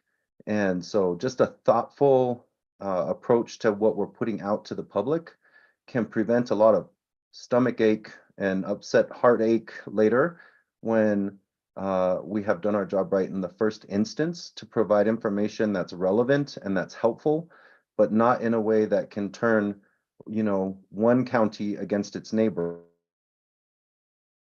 RTD against another area. It's just something we really, really deeply need to think about as we wrestle with the idea of having to balance against transparency throughout the entire region. And so as we go forward with this, that's one thing that I'm going to keep my eye on, and I would urge all of my fellow directors to really pay attention if we start asking things that are so minutia that it's going to potentially become a weapon against this board or against this agency, rather than something helpful to convey a message to our constituents, or as you said, to other elected leaders. Thank you. Thank you, Mr. Vice Chair. And you articulate well what this chair has told this board for years. Our task is to communicate, collaborate, and cooperate. And the communication has to be a two-sided communication, and it has to be one that is respectful of every potential perspective that can be brought forward. But indicating that there may be issues with the mere fact of measuring this should not hinder us from, in fact, measuring it and providing some information. Putting it in context is our job and the job of staff, but you can't just tell elected officials, you don't need to know this. They're going to continue asking, and we must respond. We have to respond in a responsible manner, but we must respond. Are there further comments or questions relative to this discussion item on the return on investment dashboard from any director? Chair Davidson, you are recognized. Thank you, Committee Chair Tisdale. I think I'll in part be echoing what Committee Vice Chair Guzman had to say, so I'll keep it brief. I just would caution us as we think about an ROI calculation. I think historically I've seen a lot of that broken down by cities and by counties, but I think as we talked about a lot recently with our funding structure, our funding model is very much directly from the taxpayer. And the taxpayers, it can experience the entire district. And also it's interesting that this evening we were presented with polling data contemplating going to the ballot on a debrucing measure. And we saw that the most convincing argument for investment in transit had to do with reducing congestion on highways. Perhaps not what I would rank, perhaps not what many of us here on this call would rank, but something that the community did rank as one of its most convincing. The second one had to do with taking care of others, and it had to do with providing access specifically for folks that had disabilities and needing means to get where they go. So the taxpayers themselves may be valuing things, that are different from what's literally right outside my front door. They may be valuing things on what do others need. They may also be valuing things on where their destination is, when they get to Denver, when they get to Boulder, can they hit the ground and go to where they need to go? There were also a number, there's things around the environment, which generally the best lever for improving environment is either long haul travel or those high density areas. So I think there's an opportunity in this, and thank you for bringing it forward as a discussion, because we don't necessarily have to let how we've approached this in the past dictate how we do this in the future. And there may be an opportunity for us to leverage our recent dialogue and how we may be framing up value propositions to approach voters as a way to dialogue with communities about, hey, this is what the taxpayers are telling us, from a position of knowledge of what our riders, what our customers, and what our taxpayers value, and communicating that to other policymakers rather than just answering the problem the way that folks maybe want that to be communicated. So just a little bit of a caution and a thank you, Chair, for bringing this forward. Thank you to Mr. McLeod and Ms. Johnson for working on some of these issues. And I think there's a good opportunity here. And Committee Vice Chair Guzman, thank you for your comments. It's the taxpayer paying for this, as we've been saying for many months now. Thank you. Thank you very much, Mr. Davidson. Madam First Vice Chair Catlin, you are recognized. I apologize for the second bite at the apple, but thank you, Directors Guzman and Chair Davidson. I was looking at this return on investment, not in terms of a geographic distribution of funds, but rather a return on services, or, based on this investment, what are we getting in return in terms of service hours or ridership? And so I'm glad you brought that up, because that's where we really need to focus. What are we getting for the dollars that are being spent? That's the way I was looking at it. But I think taking the taxpayer input into account is where we need to go with the with the dashboard, and I'll leave it up to Ms. Johnson and her staff to come up with the appropriate operational metrics to better define that. But I appreciate you allowing me to comment on this once again. Thank you very much, Madam First Vice Chair. Any other comments or questions relative to the return on investment dashboard discussion item before us now? Seeing none, that will conclude our fifth and final discussion item. We turn now to other matters. Are there any other matters that the committee would like to discuss at this time pertinent to the Finance and Planning Committee's work? Seeing none, then I will advise you that our next meeting date for the Finance and Planning Committee is scheduled for Tuesday, June 11th.